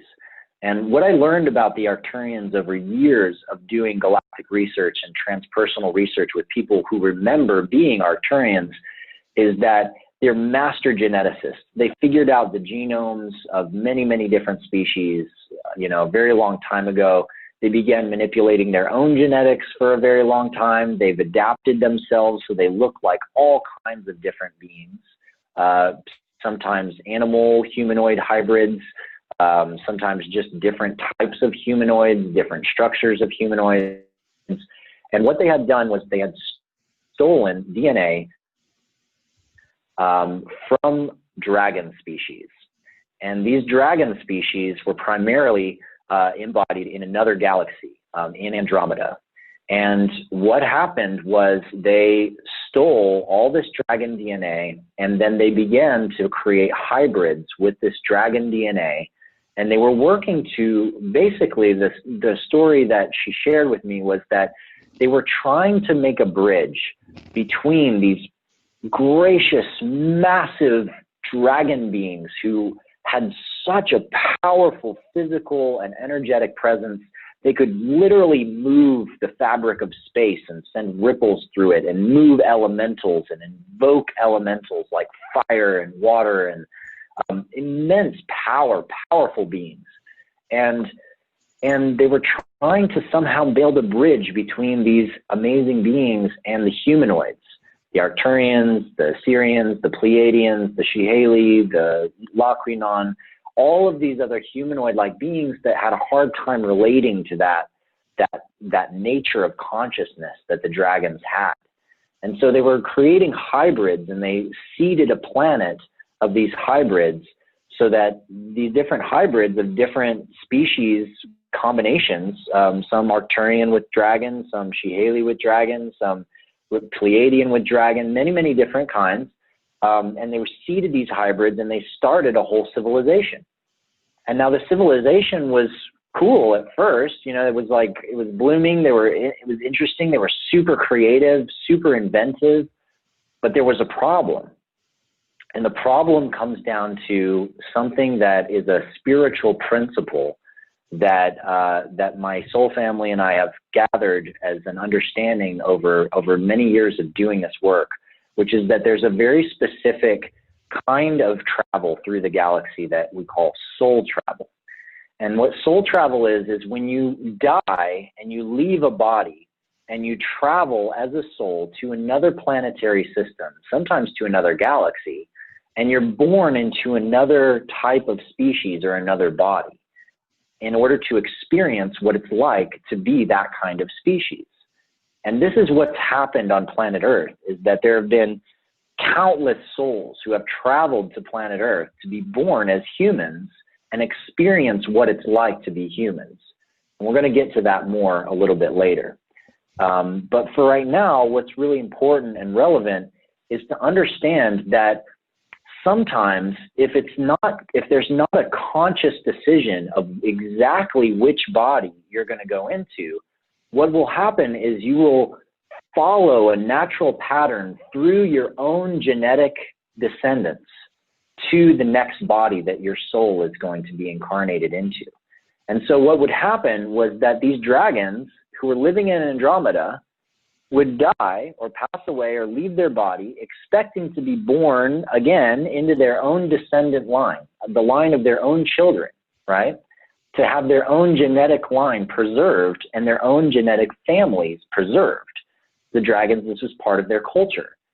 But because DNA was stolen from Andromeda and now in the Milky Way galaxy, now being used in this civilization that's being seeded near the system of Betelgeuse, now all of a sudden there's dragon souls and they're dying, they're leaving Andromeda and they're being born not into dragon bodies, not hatched to beautiful parents into a world of dragons and other beings that are like them, but instead into a strange foreign world with a foreign star energy and into these small bodies that were not at all as powerful and graceful as dragon bodies. They were tiny little compacted humanoid dragon bodies, and they didn't even know how to use them right. You know, it was like weird. And some of the hybrid combinations were, I would say, inappropriate. It didn't work. It didn't mesh well enough.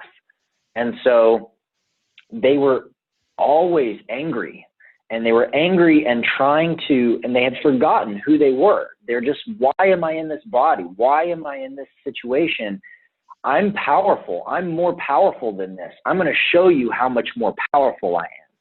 And their whole culture, you know, became centered around conflicts that were about showing how powerful you are, overcoming others, teaching, you know, I'll show you how powerful I am. I'm the bigger dragon than you are, you know. And so this very Klingon-like culture that was very, very intensively conflict-oriented was because of both the forgetting of not remembering who they were and being upset about this new embodiment, as well as just the natural process of them trying to somehow regain some part of themselves and some quality in themselves. Now, very recently, I had a very, very deep healing experience. And during this healing experience, I had a spontaneous recall of being born as a dragon in Andromeda. And I remembered coming out of my egg and seeing my parents for the first time.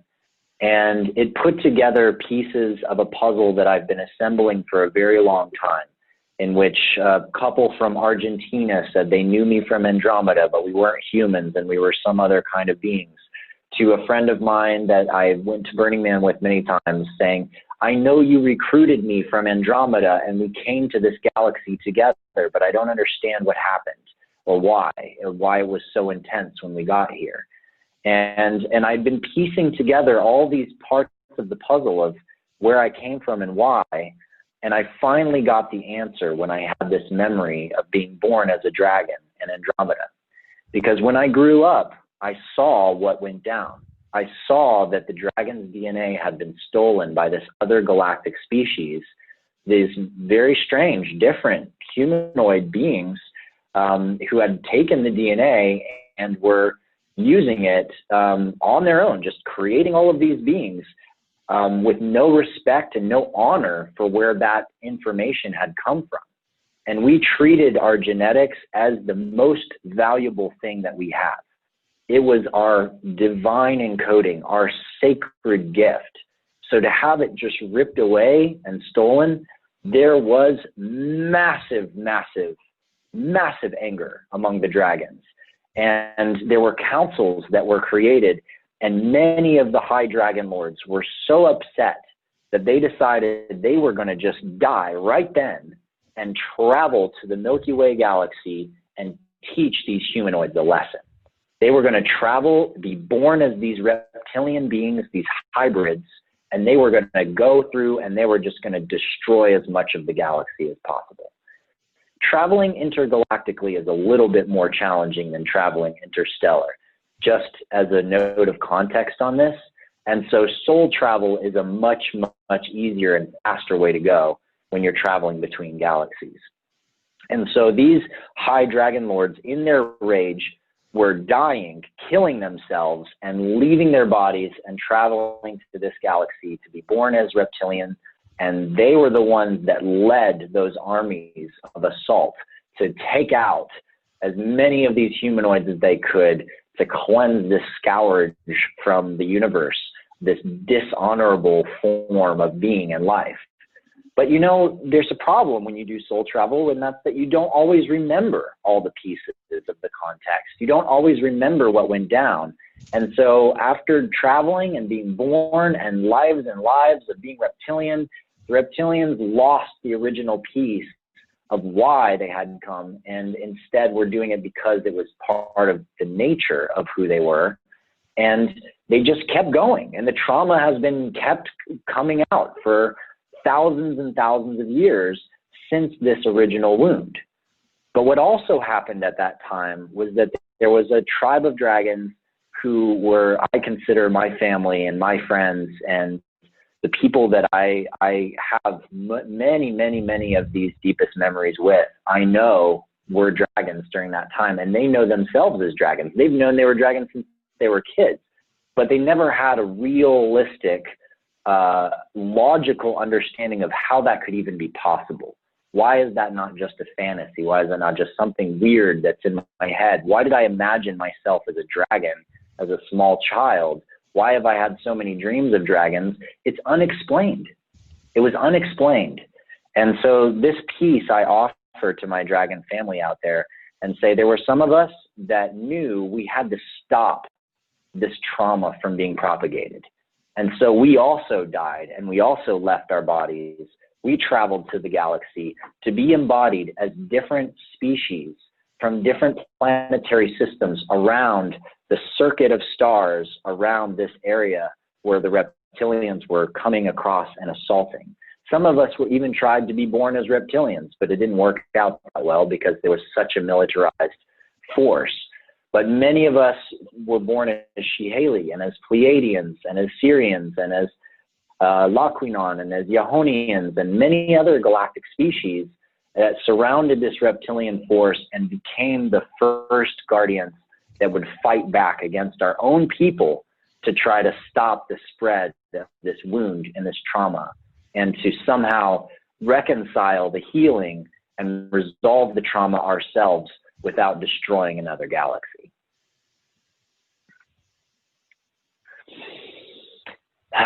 So that's the key to understanding what happened with the reptilians. And the key there is so important to see and understand now. We look at these other beings, controllers, whether they're high masons or, military industrial complex leaders or bankers or whoever, and many of them some of them are reptilian souls, reptilian dragon lords that still have that same trauma, that have been born into Earth and into humanity in order to continue playing out that drama, because here's another planet they could take over, right? It's ripe, it's wealthy, it's amazing. They could take this planet and they could make it theirs. Everybody wants to rule the world, right? And yet we're all here. And the beauty of Earth is that Earth is this place where, and the human species is a species that is so adaptable genetically that we can be many, many other kinds of souls, many other kinds of beings can be born into human form and feel right at home. And if not right at home, we figure it out. We work our way through it. And by being at home here, not interstellar, but all on one planet and all dealing with the issues of this planet's evolution, we have this amazing opportunity to create an entirely new level of peace and connection and consciousness around this world. And it's not just a connection of consciousness for Earth, but it's a connection of consciousness of galactic soul streams going back hundreds of thousands of years. It's to heal and to reconcile the path of this galaxy that is much, much longer than that which we conceive of as the history of humanity on this planet.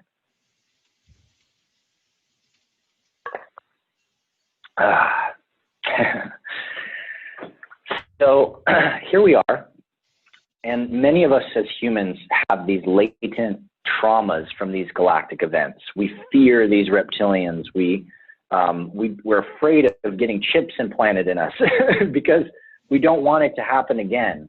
We're afraid of the Star Wars programs because we've already experienced Star Wars. We're afraid of space-based weapons. We're afraid of all of these things. We're afraid of AI coming in and taking over because we've fought robot armies of AI. We've fought, programs and systems that take over consciousness. And so the first step is realizing that most of the worst part of all those fears and all those traumas has already happened. It already happened in the past. We already went through it. We saw the worst of it. We lost entire worlds. We had the entire galaxy was taken over by an empire. The beauty now is that we're on this planet, and now we have the opportunity to do the greatest healing work anybody's ever imagined. We have the capacity to heal these wounds in all of humanity, and by doing so, heal the wounds for all these different galactic species who are now all here together as humans at this time. And one of the first things that we need to do is we need to not look at a reptilian as an enemy.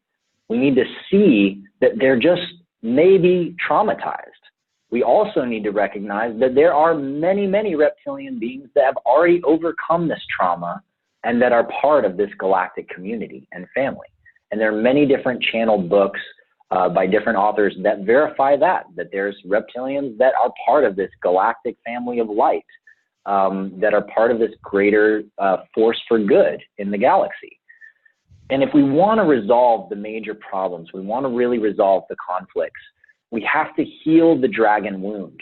We have to heal this wound by accepting that some part of that trauma is in all of us. All of us have some sense of what it would be like to have what the most precious thing is that we hold inside ripped away and taken by somebody else. And when it's ripped away and taken by somebody else and treated as if they own it, what do we do to take it back? How do we reconcile that without revenge? How do we reconcile that without destroying someone else for hurting us so badly? And this is the piece of the greatest healing that we're going through right now on Earth. How do we stop the raid that's happening, the rape of the Earth, the influx of military industrial control, of intelligence controls, of systems of government and systems of corporate dominance that are trying to lock down our planet and control it and funnel the money to very specific individuals? How do we fight back from that without destroying our world? How do we fight back from that without creating even more trauma for ourselves and for others? And for myself and for many of my family, what we realized is that the greatest thing, the greatest gift that we can really, really give and honor is learning how to grieve the pain that we've felt. It's learning how to allow the fact that, yes, this has been painful, this has been hard, and what's happening on this planet is really upsetting. And if you haven't released the grief around that, then you're never going to be able to process that information in a good way and come to a resolution in a good way. You have to deal with the pain and the grief. The more you block it, the more you react from violence. The more you fight yourself and you fight others. But we can resolve this through feeling our grief. We can resolve this through going through deep healing experiences with each other. We can resolve this by forgiving those that have led the process of destruction on this planet. And as we forgive them, and as we honor the mistake they've made, we also see them as unconscious. We see them as being traumatized, and we allow for that, and we realize, all right, we need to teach them something better.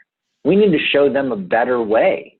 They don't know any other way. They only know that one way through the keyhole that's going to put their family in a good position forever and make sure they're going to survive the apocalypse, make sure their kids go to heaven, you know, whatever it is that they're holding on to as the belief that's the only way through, that's perpetuating the cycles of action that they've been taking. Now is time to show them another pathway, a pathway of healing and a pathway of reconciliation. Show them what it looks like to have worlds that are peaceful, abundant, in which everyone is powerful and everyone is rich and everyone has exactly what they need. I believe that it's really time for that now. And I firmly feel that the greatest way for us to really implement that on the planet is to start taking responsibility for guardianship on the earth, to start really protecting and honoring our own planet. And there have been those of us who have been doing this for 13,000 years at least. Many of my soul tribe came during the time of the last ice age. We've been here since Atlantis and the fall of Atlantis. We've been here since the flood and the spreading of human culture and language around the planet. And we've showed up at different very key critical moments in history to do our best to keep the flow of divine principles and the architecture of sovereignty and truth and community as the fundamental pieces that are essential for life on Earth and across the galaxy. We did this in Atlantis. We tried to do it in Egypt. We faced a lot of deep, intense trauma, many of my tribe during certain periods in Egypt, particularly during the rise of Akhenaten, when thousands of temples were burned and thousands of magi and priests and priestesses were killed because they were serving these other archetypes of our metaphysical rainbow of experience, and the forces that were putting Akhenaten into power, led by General Horemheb, were wiping out all of the other forms of ceremony and temples and trying to just put the one God, the sun disk, in place as the one commanding force. And so for some who are inside of that game of like, yeah, there's one true source, this is beautiful, that period of time was amazing because it was suddenly greatly abundant, and like Akhenaten's temples were amazing, right? And it was so beautiful and light, and he was such a beacon and a hero and amazing light being. But what you don't know and what you don't hear about so often were the thousands of other temples that were destroyed and histories wiped out and records trying to be erased during that time that Akhenaten didn't do, but some force in his military did. And then you also ask yourself the question, well, when Akhenaten died, why did a 6-year-old get put in place and become the new battle leader, right? And this new 6-year-old, Tutankhamun, he's the warrior king, you know, and he takes out all the Nubians. Do you think this 6-year-old wanted to go attack anybody? No, probably not. The 6-year-old was not a battle leader at all. It was all led by General Horemheb. And then the next thing you know, Tutankhamun gets knocked off the block. You have a very short shift of a couple power plays, and then the beginning of Egypt as a militarized government begins at the time of Horemheb, and this is the end of those dynasties. And this is the period of time that a lot of my soul family were there in Egypt during this time, and many of us had a lot of deep trauma and wounding from this because we feel like we failed to preserve that great magic and diversity in Egypt. But it has been preserved and it has been kept on because Egyptian magic is at the root of all the Freemasonry magic. It's at the root of Kabbalah. It's at the root of Druidry. It connects all the pieces together because it's really a galactic understanding of what it means to be and evolve as a species. And many of us were here at the time of Avalon and sat in circles and brought together the priests and priestesses honoring sword and chalice and blessing the land again and again and again, and doing our best to bring peace to all of the land and bring all of the tribes that raided different villages into order by giving them abundance and giving them land and helping them see that they didn't have to take away from others to have enough for themselves. And this was another time of great work. And now we're here on Earth, and now we're here forging this Guardian Alliance.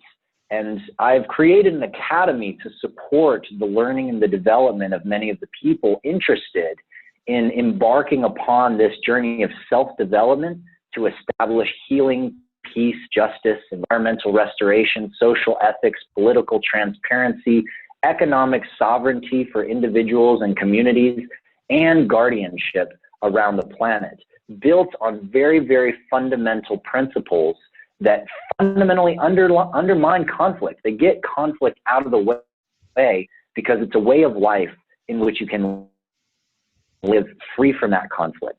And you can start to really address your own emotional traumas from a standpoint of compassion and love and support, both individually and on community levels.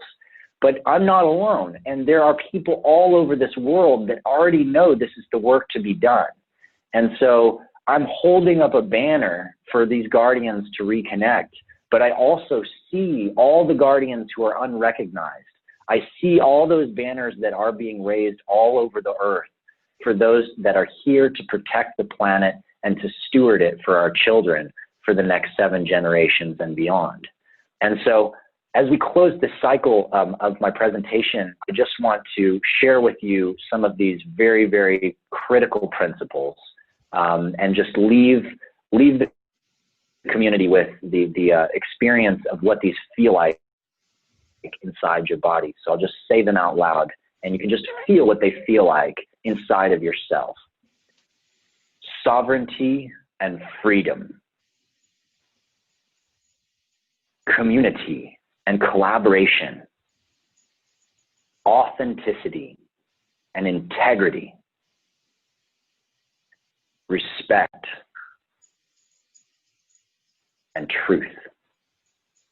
Honor and love.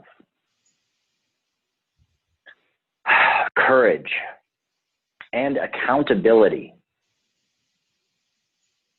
Purpose and synchronicity. diversity, and openness. We stand by these fundamental principles as stewards and guardians of the earth and all life.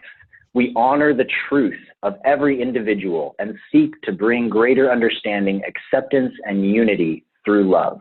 We trust in the goodness of all people and actively participate in the healing, transformation, and evolution of all beings. This is the work of the Guardian Alliance, and it's the reason why I'm here. It's the reason why I keep coming back. It's the reason why I came to this galaxy from Andromeda with so many of my star tribe and fleets. And it's the reason why I've kept this record and reassembled this record of what's happened in this galaxy to provide it to the people of Earth now. Because I believe that everyone has a right to know their history as souls and as beings and understand what's going on in their genetics, what is with all of these random emotions and feelings and memories that they have coming up, and begin to really contextualize it and understand the bigger picture of who they are, why they're here, and where we're going together now. Well, I certainly want to thank you for an extraordinary tour de force, and for what I think is a very it's a very novel methodology of bringing together soul memories of the historical record in the time-space dimension of these events. And it's very, I've never seen anything like it before in exopolitics.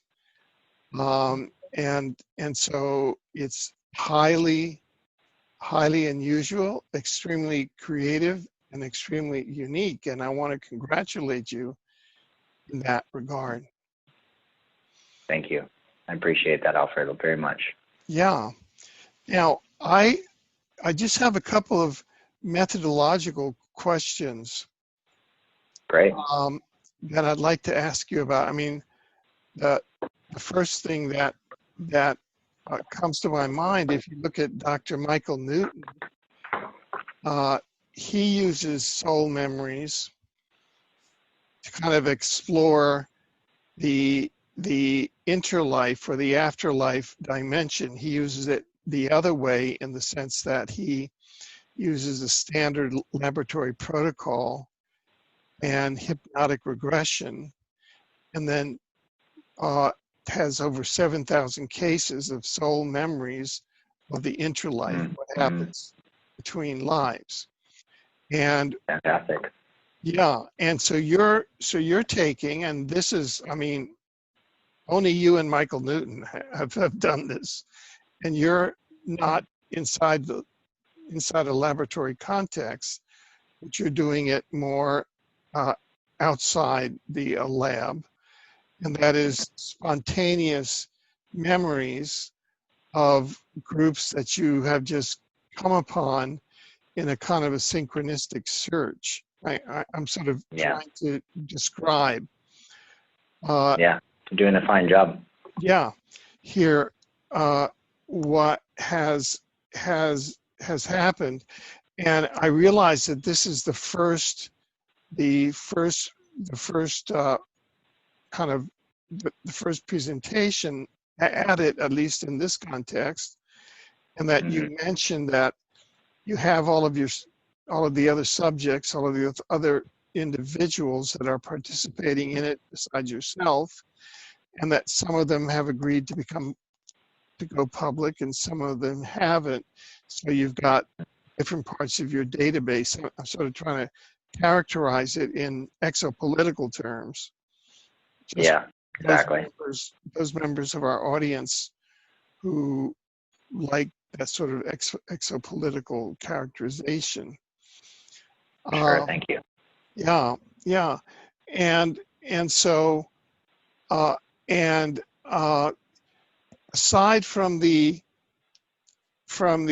parallel memories that have come together exopolitically in assembling this, have you used any other independent database for verification? That is, you know, some other database, whatever that might be, some version of the Lyra Wars or this, that, or the other thing, that says, oh, we have this account here, and that verifies with what our soul memories are. I'm just curious. Yeah, well, the few things that I've found that give very, very, very clear confirmation for some of the events that that I'm talking about here. One of them is in a book by Ken Carey, I believe it is. It's called Return of the Bird Tribes. And there's also one that is called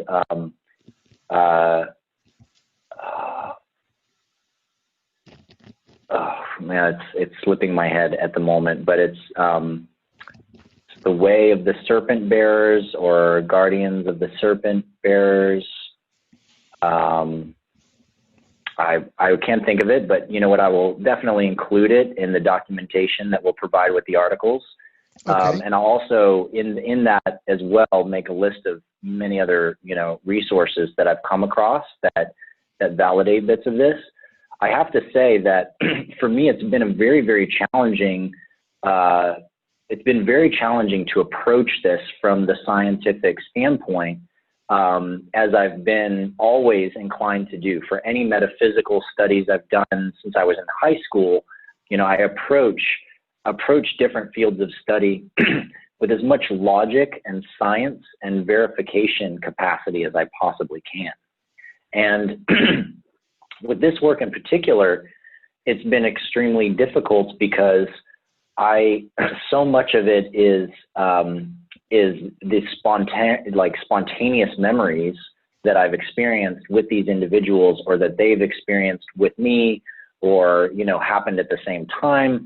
And one of the things that you really want to be cautious of is somehow distorting or tainting the information that you get through those memories through the belief in some existing context, right? Some existing book that you've read or whatever, and you're just like, oh yeah, that fits there, that fits there, that fits there.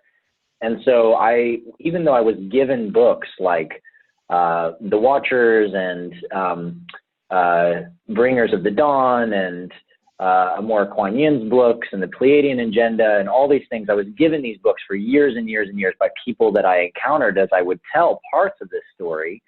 And they'd be like, you should read this. It's exactly what you're talking about. It's amazing. She tapped into the same thing, you know. I would just take the confirmation and I'd say, great. And I'd put the book on my bookshelf and I wouldn't read it because I didn't want to have a preliminary context already set up in my consciousness that I could instantly relate or try to fit the memories and the information that I was obtaining from myself and from these other individuals into someone else's framework. So I built it from scratch, you know, with just the pure memories and experiences and putting those pieces together. And then I was often surprised and happy. I mean, it's always a very powerful confirmation experience just to meet somebody who remembers the same events as you, or who tells you about some events that they remember, and they happen to describe and overlap with things that you remember as well from another time. That in itself is great confirmation, but also getting the confirmation from friends of mine who have read many of these different books and came at different points in time and say, you know, wow, that you covered exactly what they cover in the Pleiadian Agenda about the Orion Wars, but you just went into a total different level of detail about it I had no idea about. And so I would just take that as the confirmation and not rely on the books for my research and my confirmation. At this point in time, I feel like it's an essential piece as part of the assembly of my book and beginning to make this information public, to go ahead and start recovering that material and finding references from all of these different individuals, exopolitically, as well as channels who have experience or information that validates different parts of this story beyond the 50 or so individuals that, or more than 50, but of those that specifically have helped to put together this timeline from their own memories. Right, right. Now, I'd just like to ask you this question, and I recognize that you're the first in the panel that is coming forth now, and that, for example, what I wanted to bring up was a question around the role of artificial intelligence in this whole narrative, which you've brought up, and which Orion Bard, it sounds like from his self-description, that's kind of his focus. So he's going to concentrate most deeply on that. Do you have any additional words you'd like to say about AI or artificial intelligence at this point? Yeah, absolutely. It's definitely a topic of great interest for me, and it's another topic that I speak on. I've discussed AI and the future of humanity and our technology. I've spoken on that at the White House in leadership sessions with youth from around the world. I've also spoken on that at the United Nations in different panels and also subgroups talking about the future of humanity and our technological arc going into the future. And so one of the things that I feel like is very relevant and essential to cover in this is that fundamentally, we don't yet, as a human species, we don't fully understand the nature of intelligence and information in space-time. From a galactic standpoint, and from the standpoint of a lot of the cultures and the societies that we were participating in prior to coming to Earth, the universe itself and space-time itself is, by nature, has an innate state of intelligence to it. Now, that intelligence may or may not be externalized. In other words, it's conscious, or there's consciousness, but it might be subconscious, routing existing information from one place to another, or holding a certain framework of existing information instead of creating new information and new ideas and sharing that outward. But one of the things that the Pleiadians in particular shared a lot with us around the galaxy is that machines of any kind, ships, cars, computers, radios, whatever, different kinds of machines have different faculties that allow those machines to express communication of the information in the fabric of space-time more or less proficiently than others. Computers are highly proficient at this work to an extent because our computing systems basically have enough parts to them. They've got a screen, they've got data blogs, they can host different levels of information, they process that information, they can make calculations, they can make decisions to an extent. And so computing machines are extremely sensitive to consciousness. And when I was an early teenager, I would go over to people's houses all the time and they'd have me fix their computers. It was like my first jobs, you know, and I was like 11 or 12, I was fixing people's computers. Well, now it's probably 13, 14, something like that. And what I would find is they would always be cussing at the computer and yelling at it. And they're like, this stupid thing, it's just a piece of, you know, whatever. And I'd sit down with it and I'd be like, okay, you know, cool. I got it, you know. But after I would reformat the hard drive, I'd clean the computer out, I'd get it working, and I'd do it a lot of times by being gentle and talking to the computer as I worked. And what I would do is I'd tell them, I'd say, you know, if you don't want it to crash anymore, don't get mad at it. Like if you get mad, go in another room. And literally weeks later, I'd get calls from my dad's friends, my mom's friends. They'd be like, it's amazing. I don't know what you did, but my computer's been running amazingly ever since you did that. You know, it's no problem. And then occasionally some people, it would not work that way. You know, they'd use it for a while and they'd get mad at it. They'd call me up. They'd be like, this stupid computer does well, you know. And sure enough, their computer's crashing and all the time, and it's breaking down. And there is, when we think about emotion, we're talking about energy in motion. We're talking about a resonance. And so when we start to talk about the real issues with AI, the issues with AI are not issues necessarily in intelligence. They're issues in morality. They're emotional issues. They're issues of trust, right? And one of the things that's a major problem in our current world right now is we don't have good systems of trust. We don't know how to trust something that's going to think on its own. You know, when our kids are growing up, they start getting independent. They start doing things that we didn't tell them to do, and we freak out, right? We're like, oh no, don't do that. You might hurt yourself, or this could happen, or this could happen. We project our own fears onto the intelligence of another being. And so as we're creating more and more intelligent structures of consciousness on the web and in the systems that we use, it's essential for us to come back and really look at, where does our trust come from? Where does morality come from? Why do we make certain decisions that can help other beings or hurt other beings? And why do we do that? Because the more we understand those components, the more we inform technologies that exist with those components.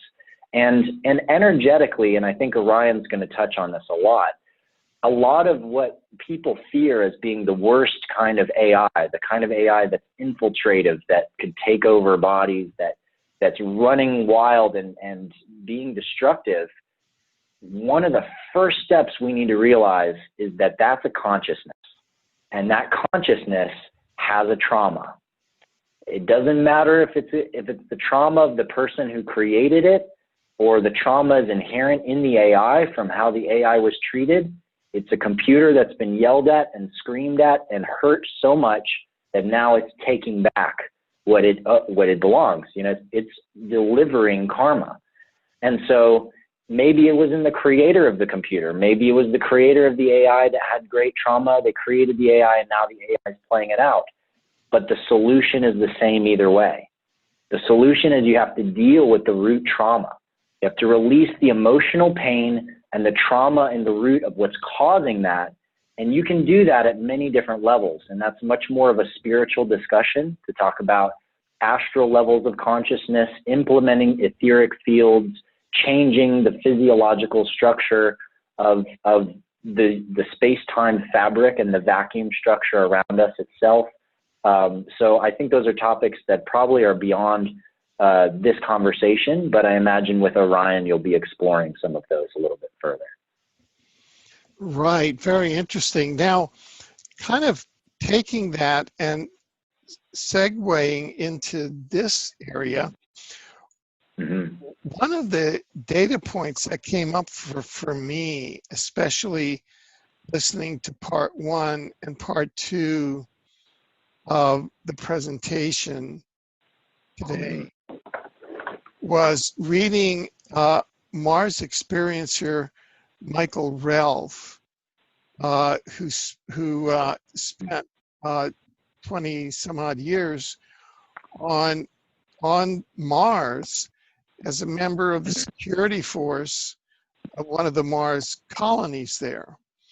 And he's written a 2-volume book with the help of his wife, Stephanie Relf. You can get it at marsrecords.com, download it for free. It's very instructive because part of the narrative in the book is a description of what I call hyperdimensional war. And that is actual armed conflict between the 3D, i.e. time-space, colonies and armed forces that Michael Ralph, who's part of the U.S. Armed Force presence there, is having, and what looks to be like a hyperdimensional, in other words, a third, a fourth density or so, hyperdimensional, let's just use the word reptilian or Orion Gray, invasive enemy. The overall context being, and this is the meme that is out there that I think you've made reference to, that there's a quote, 1964 U.S. intelligence report that the Draco reptilians, who you've made reference to, had timelined Mars and Earth for occupation to take them out of the human column and over to the reptilian column planets by 2030 or 2050. And so to take this this solar system, including Mars and its moons and Earth and its moons, from being human celestial bodies over to reptilian. And so what Michael Ralph describes being on Mars from I believe 1975 to 1995, and describing there in detail these battles from the fourth dimensional ships, which are being operated by either Greys or reptilians coming in, and it's like Star Wars. I mean, if you were there, you would see very little difference between Star Wars and it's called hyperdimensional war. Okay, so now, could you reinterpret for me or reframe the standard exopolitical explanation is that these are the Dracos. They have timelined the occupation of Earth and Mars for somewhere between 2030 and 2050. And this is part of their rollout to flip over our solar system to be reptilian planets.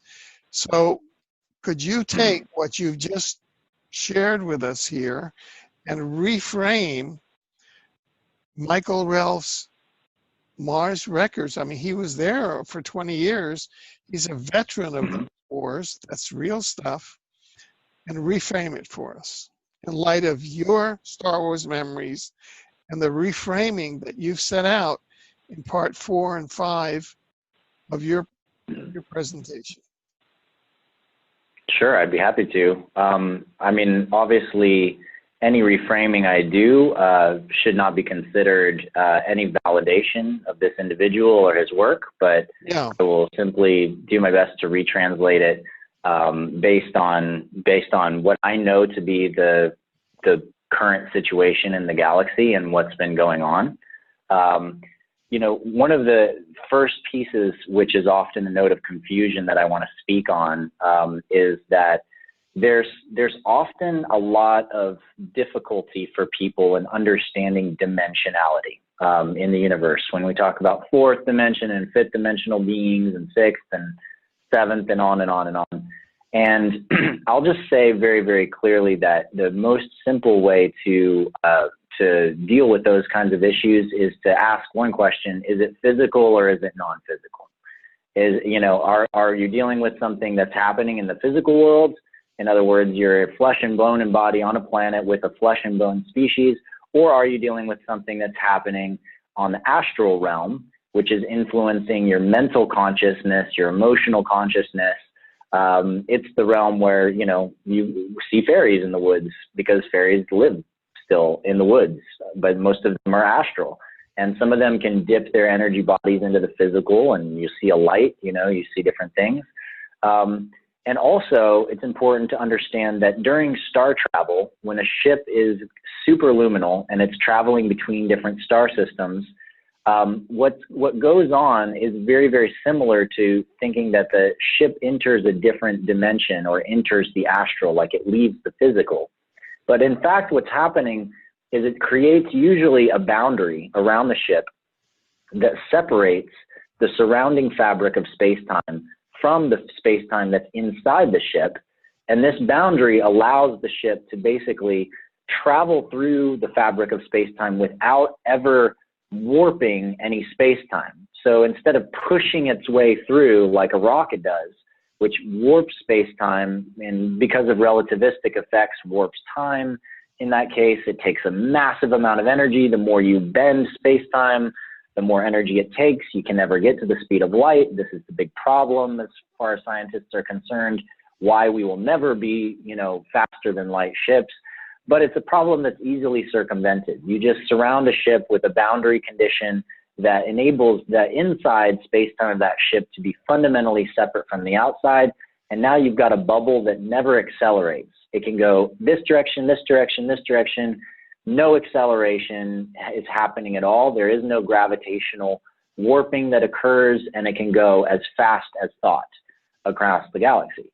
So, when I hear a story like that, it's a very interesting one. I mean, there are certainly a lot of proofs for people on Mars and secret bases on Mars. I've heard lots of great exopolitical testimony about that. And my sense of the situation is that, and I have to ask a question about it first. Does he say that these assaults that are coming from reptilian ships are these physical ships that are attacking the bases there, or are they what he called, non-physical? He's saying fourth dimensional or something. Yeah, my interpretation is that this is hyperdimensional warfare, i.e., this is non-physical. These are interdimensional. They're coming in from the lower fourth dimension, and they're attempting to occupy Mars from which is in 3D time space from the fourth dimension.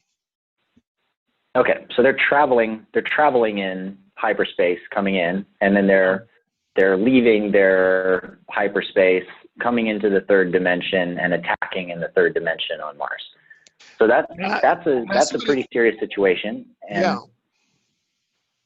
And from the context that I'm aware of, there have been different factions and levels of freedom that different groups have had for interstellar travel and to go to different star systems for a very long time, but that Earth itself has been protected by this galactic guardianship force. That, however, does not mean that research vessels can't come here, like the Zetas. It does not mean that any galactic council vessel can come here. And in fact, probably other vessels have come here that were just exploratory vessels with other kinds of beings that we've seen, in different points in history on Earth show up.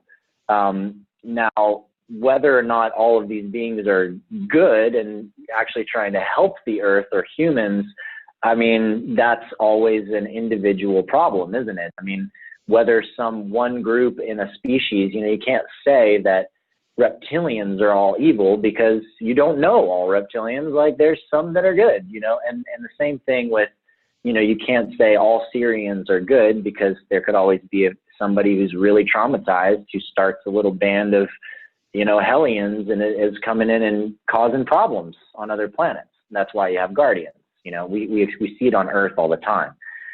So the fact that there was ships coming in with reptilians attacking Mars, my sense would be that there probably was nothing put in place to stop that from happening because one, Mars is Mars.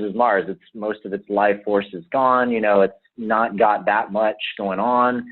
Any species that's traveling around the galaxy should be able to visit Mars just fine as long as they stay outside of the Earth boundary or they can go to the Earth boundary if there's nothing that's a red flag on their ship or their system.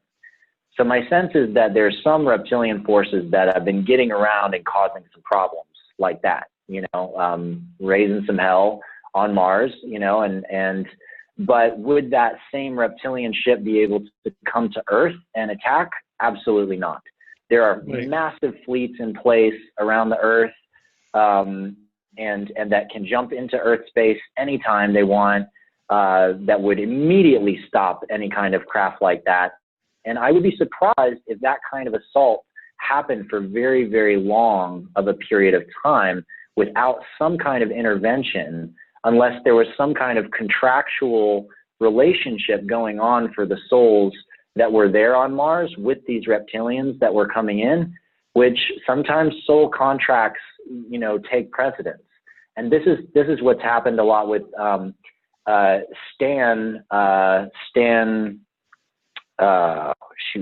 Romanek, who does a lot of stories about his experience with the Greys and the Zetas, and how he has, hybrid kids, and they've been visiting his house his whole life, and others that he knows. And it's because he's got soul contracts. He is a Zeta. He is one of them. And he was born as a human to help build and develop this relationship between our two species, as an Earthling connecting back to his home species. And so his soul contracts take precedence. There's no galactic order that could stop him from connecting with his own species, because they have this deeper level of relationship. The same thing is true of any reptilian souls on this planet. Nothing can take precedence of them connecting with the other reptilian species around the galaxy, getting information, using that information against us or whatever in any way they want to.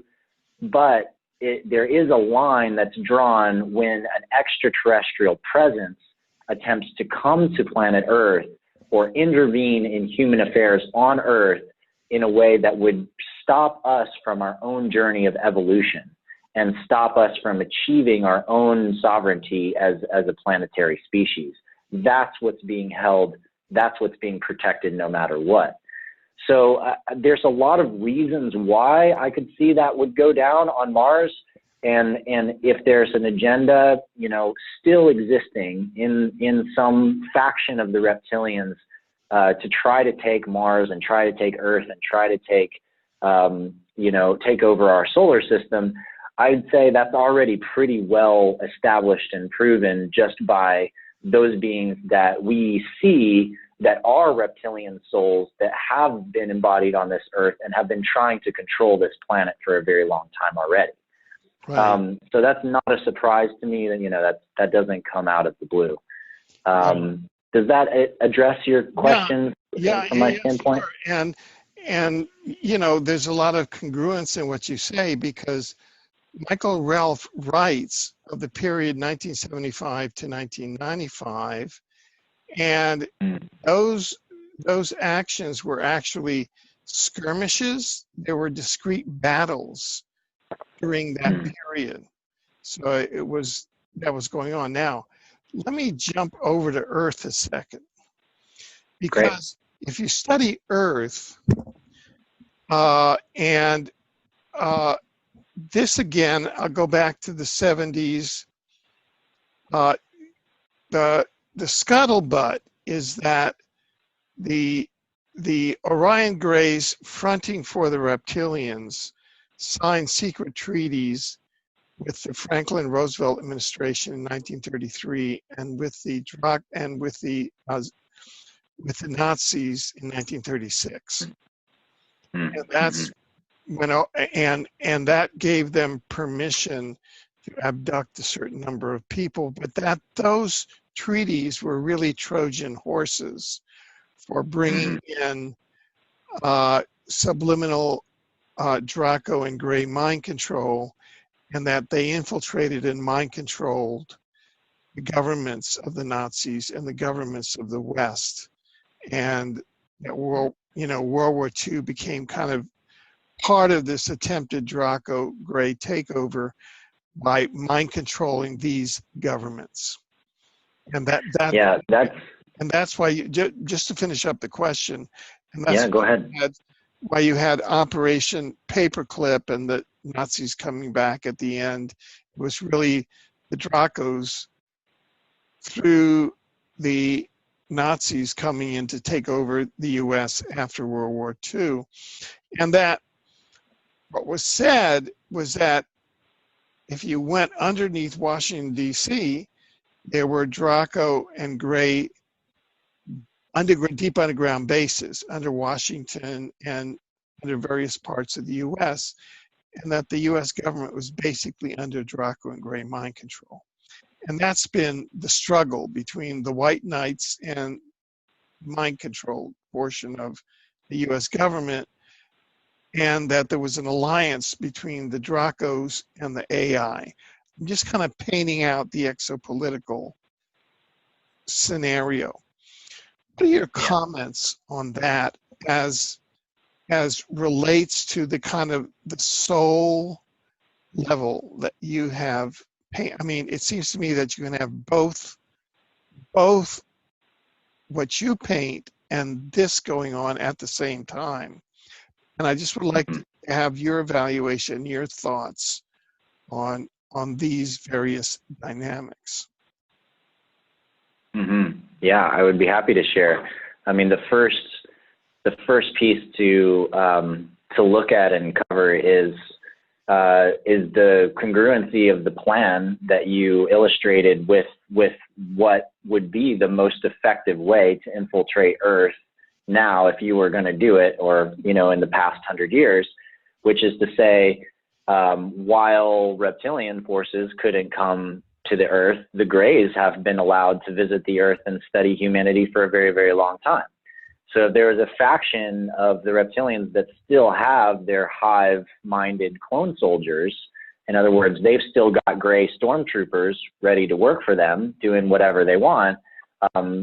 Programmed beings where most of their individuality is programmed out.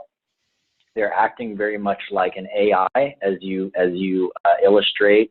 I don't necessarily agree with the context of using the term soulless, which I've heard used often when dealing with somebody that's completely been taken over by another artificial intelligence.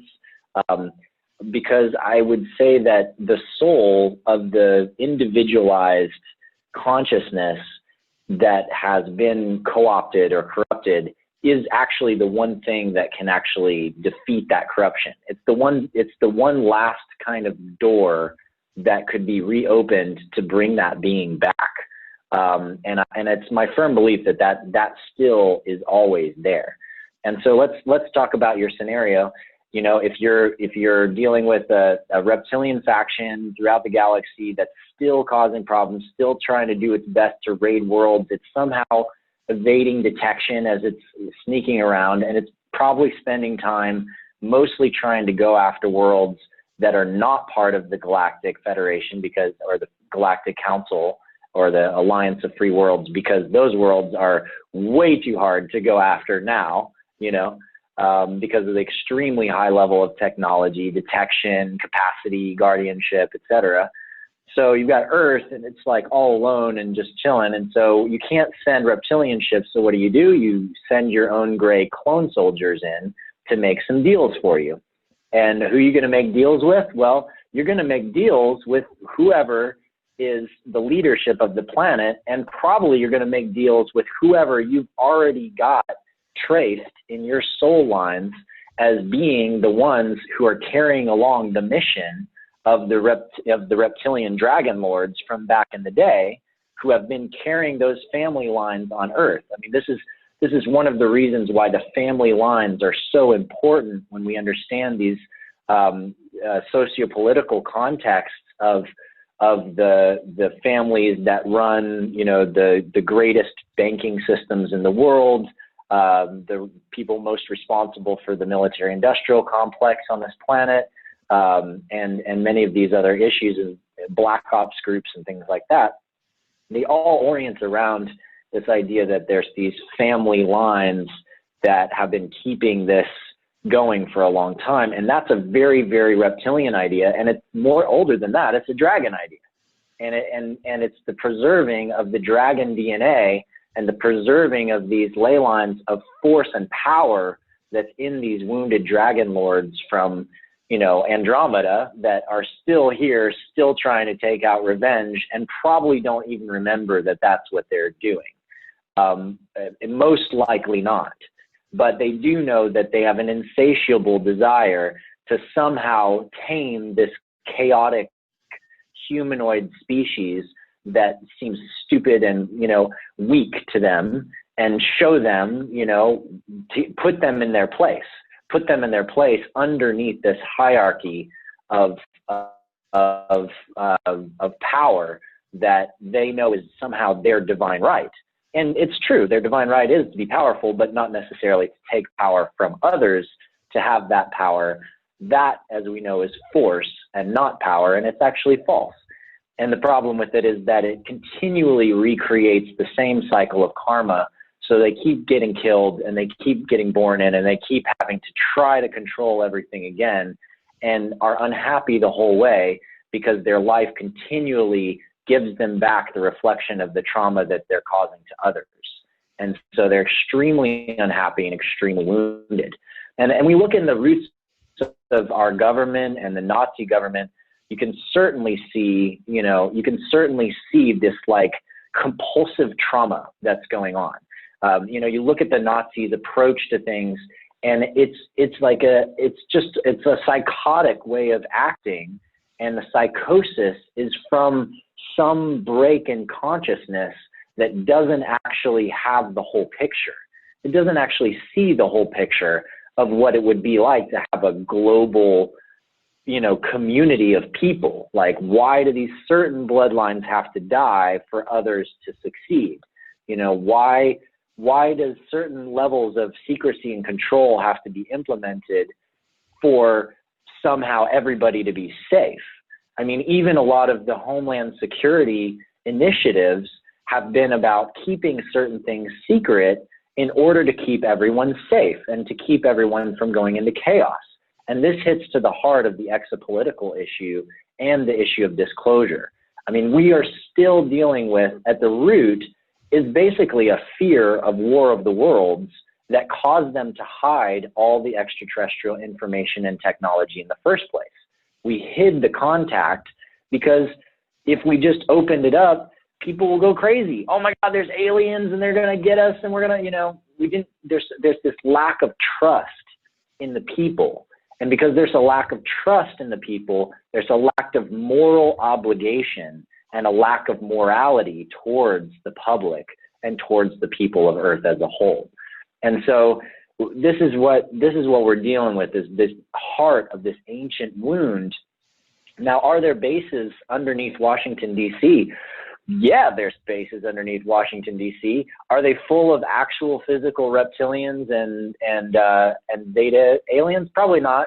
There's probably some Zetas down there, as well as in underground bases under Highway 40, you know, as I was able to verify with other Black Ops contacts of mine that have come out.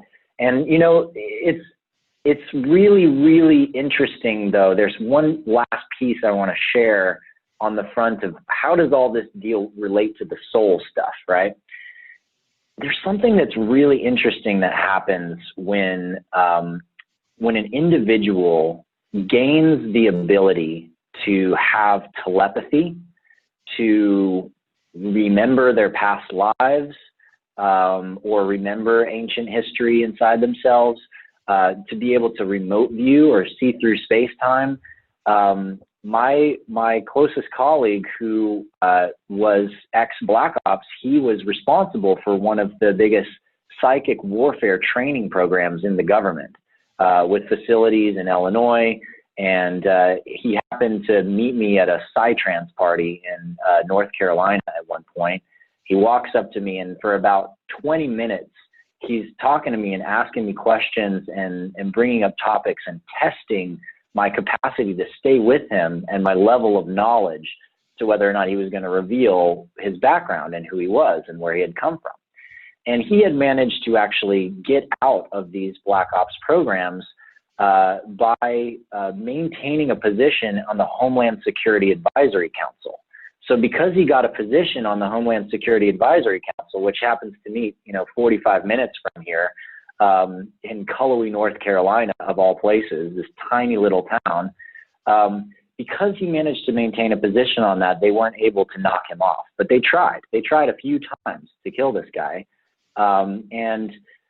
This gentleman's name, he passed away recently, a couple years ago, from cancer that he'd been fighting off and on, and I have no question where the cancer came from, and that it was probably a final result of a way they could kind of take him out. But his name was John Orava, and John, John shared with me some very, very key pieces of the underlying puzzle here. And what he shared was that a lot of these psychic warfare agents that have been inside the government, that worked with Black Ops, that have worked for Lockheed Martin and Boeing, particularly, as they've battled each other for supremacy of the tools of the air and other secret projects. What happens is a lot of these psychic warfare agents suddenly start to wake up. And when I say wake up, it's that when you have telepathy and you have remote viewing and you start to see the big picture, you also see how you're being controlled. You start to see how you get programmed, and all of a sudden you're no longer able to be controlled anymore, unless the mind control system is really, really in depth, in which case you're pretty much a potato anyway. But if you're not a potato, if you're a high level agent, at some point you're going to see the puzzle and you're going to see how it's really corrupt. And at that point, you have a decision to make. One is, do you continue serving the corruption to protect yourself and your family or whatever? Or two, do you start very carefully undermining the system that's in place and very carefully changing the structure from the inside? And what John shared with me was that countless of his colleagues had either managed to escape somehow, being killed, getting away, or they stayed inside to start really changing the structure of ideas on the inside of our government in particular, and other world governments, and do their best to be of service to a sovereign, collective of communities around the planet emerging, and distributing the power that was believed to just be held by these powerful forces behind these nation states, and give that power back to the people. And so I've seen that in action since that time. And I look at it like this, it's like different souls that have participated in this great drama have been born into different places again in this time. And we're playing out the drama from wherever we're at. But it's only a drama until you can really, really see the big picture. And then you can start to see how it's all this one really, really big transforming, healing, evolutionary process that when we eventually come out the other end of this wormhole, it's going to be so glorious and beautiful. It's the best story we could ever imagine. And the beauty of the universe is that, it's architected this story for us so that we can play this game out. And I think that it's really important for us right now to not look at other, as being bad, like they, them, those guys, the Black Ops, whoever, they're the evil ones. Forget them. Let's take them out. It's let's figure out how to heal the wounds so that we can all upgrade and we can get over this whole cycle of karma repeating and repeating itself over and over again, and start to really regain our freedom as a species. And as a galaxy of beings. Okay. Well, on that note, we've come to the end of this segment, but I have one final question. On that note, would you think it worthwhile after this next episode of Star Wars comes out, The Force Awakens, that we reconvene, say, early in 2016, and you share with us your perspective of the new episode of Star Wars and how this new episode shapes up in terms of the theme that you have been able to gather in parts 4 and 5 and what Disney is now putting out. Yeah, that sounds great. I would be happy to join you again for that, great. Alfred, and it'd be absolutely a pleasure and an honor, and I'm excited to see what comes out. I'm a little wary because it's taken over by the Disney complex, but hopefully the gems that have been laid into that story are there and unshakable. You know, there's probably some underlying story that was part of the original writings that George put down that has really shaped the arc of the story that these new episodes are going to go through. And so as much as flourish and fluff as they put on top of it, hopefully there's a fundamental line of truth that we'll see shining through. Okay, well, Adam Apollo, I want to thank you. Galactic History, the true story of Star Wars unveiled through interpersonal psychological research. This is something unique. It's a breakthrough in exopolitical research and methodology. Thank you for all of the effort that you've put into us, and thank you for taking time to be with us today. And we look forward to taking up this project on the other side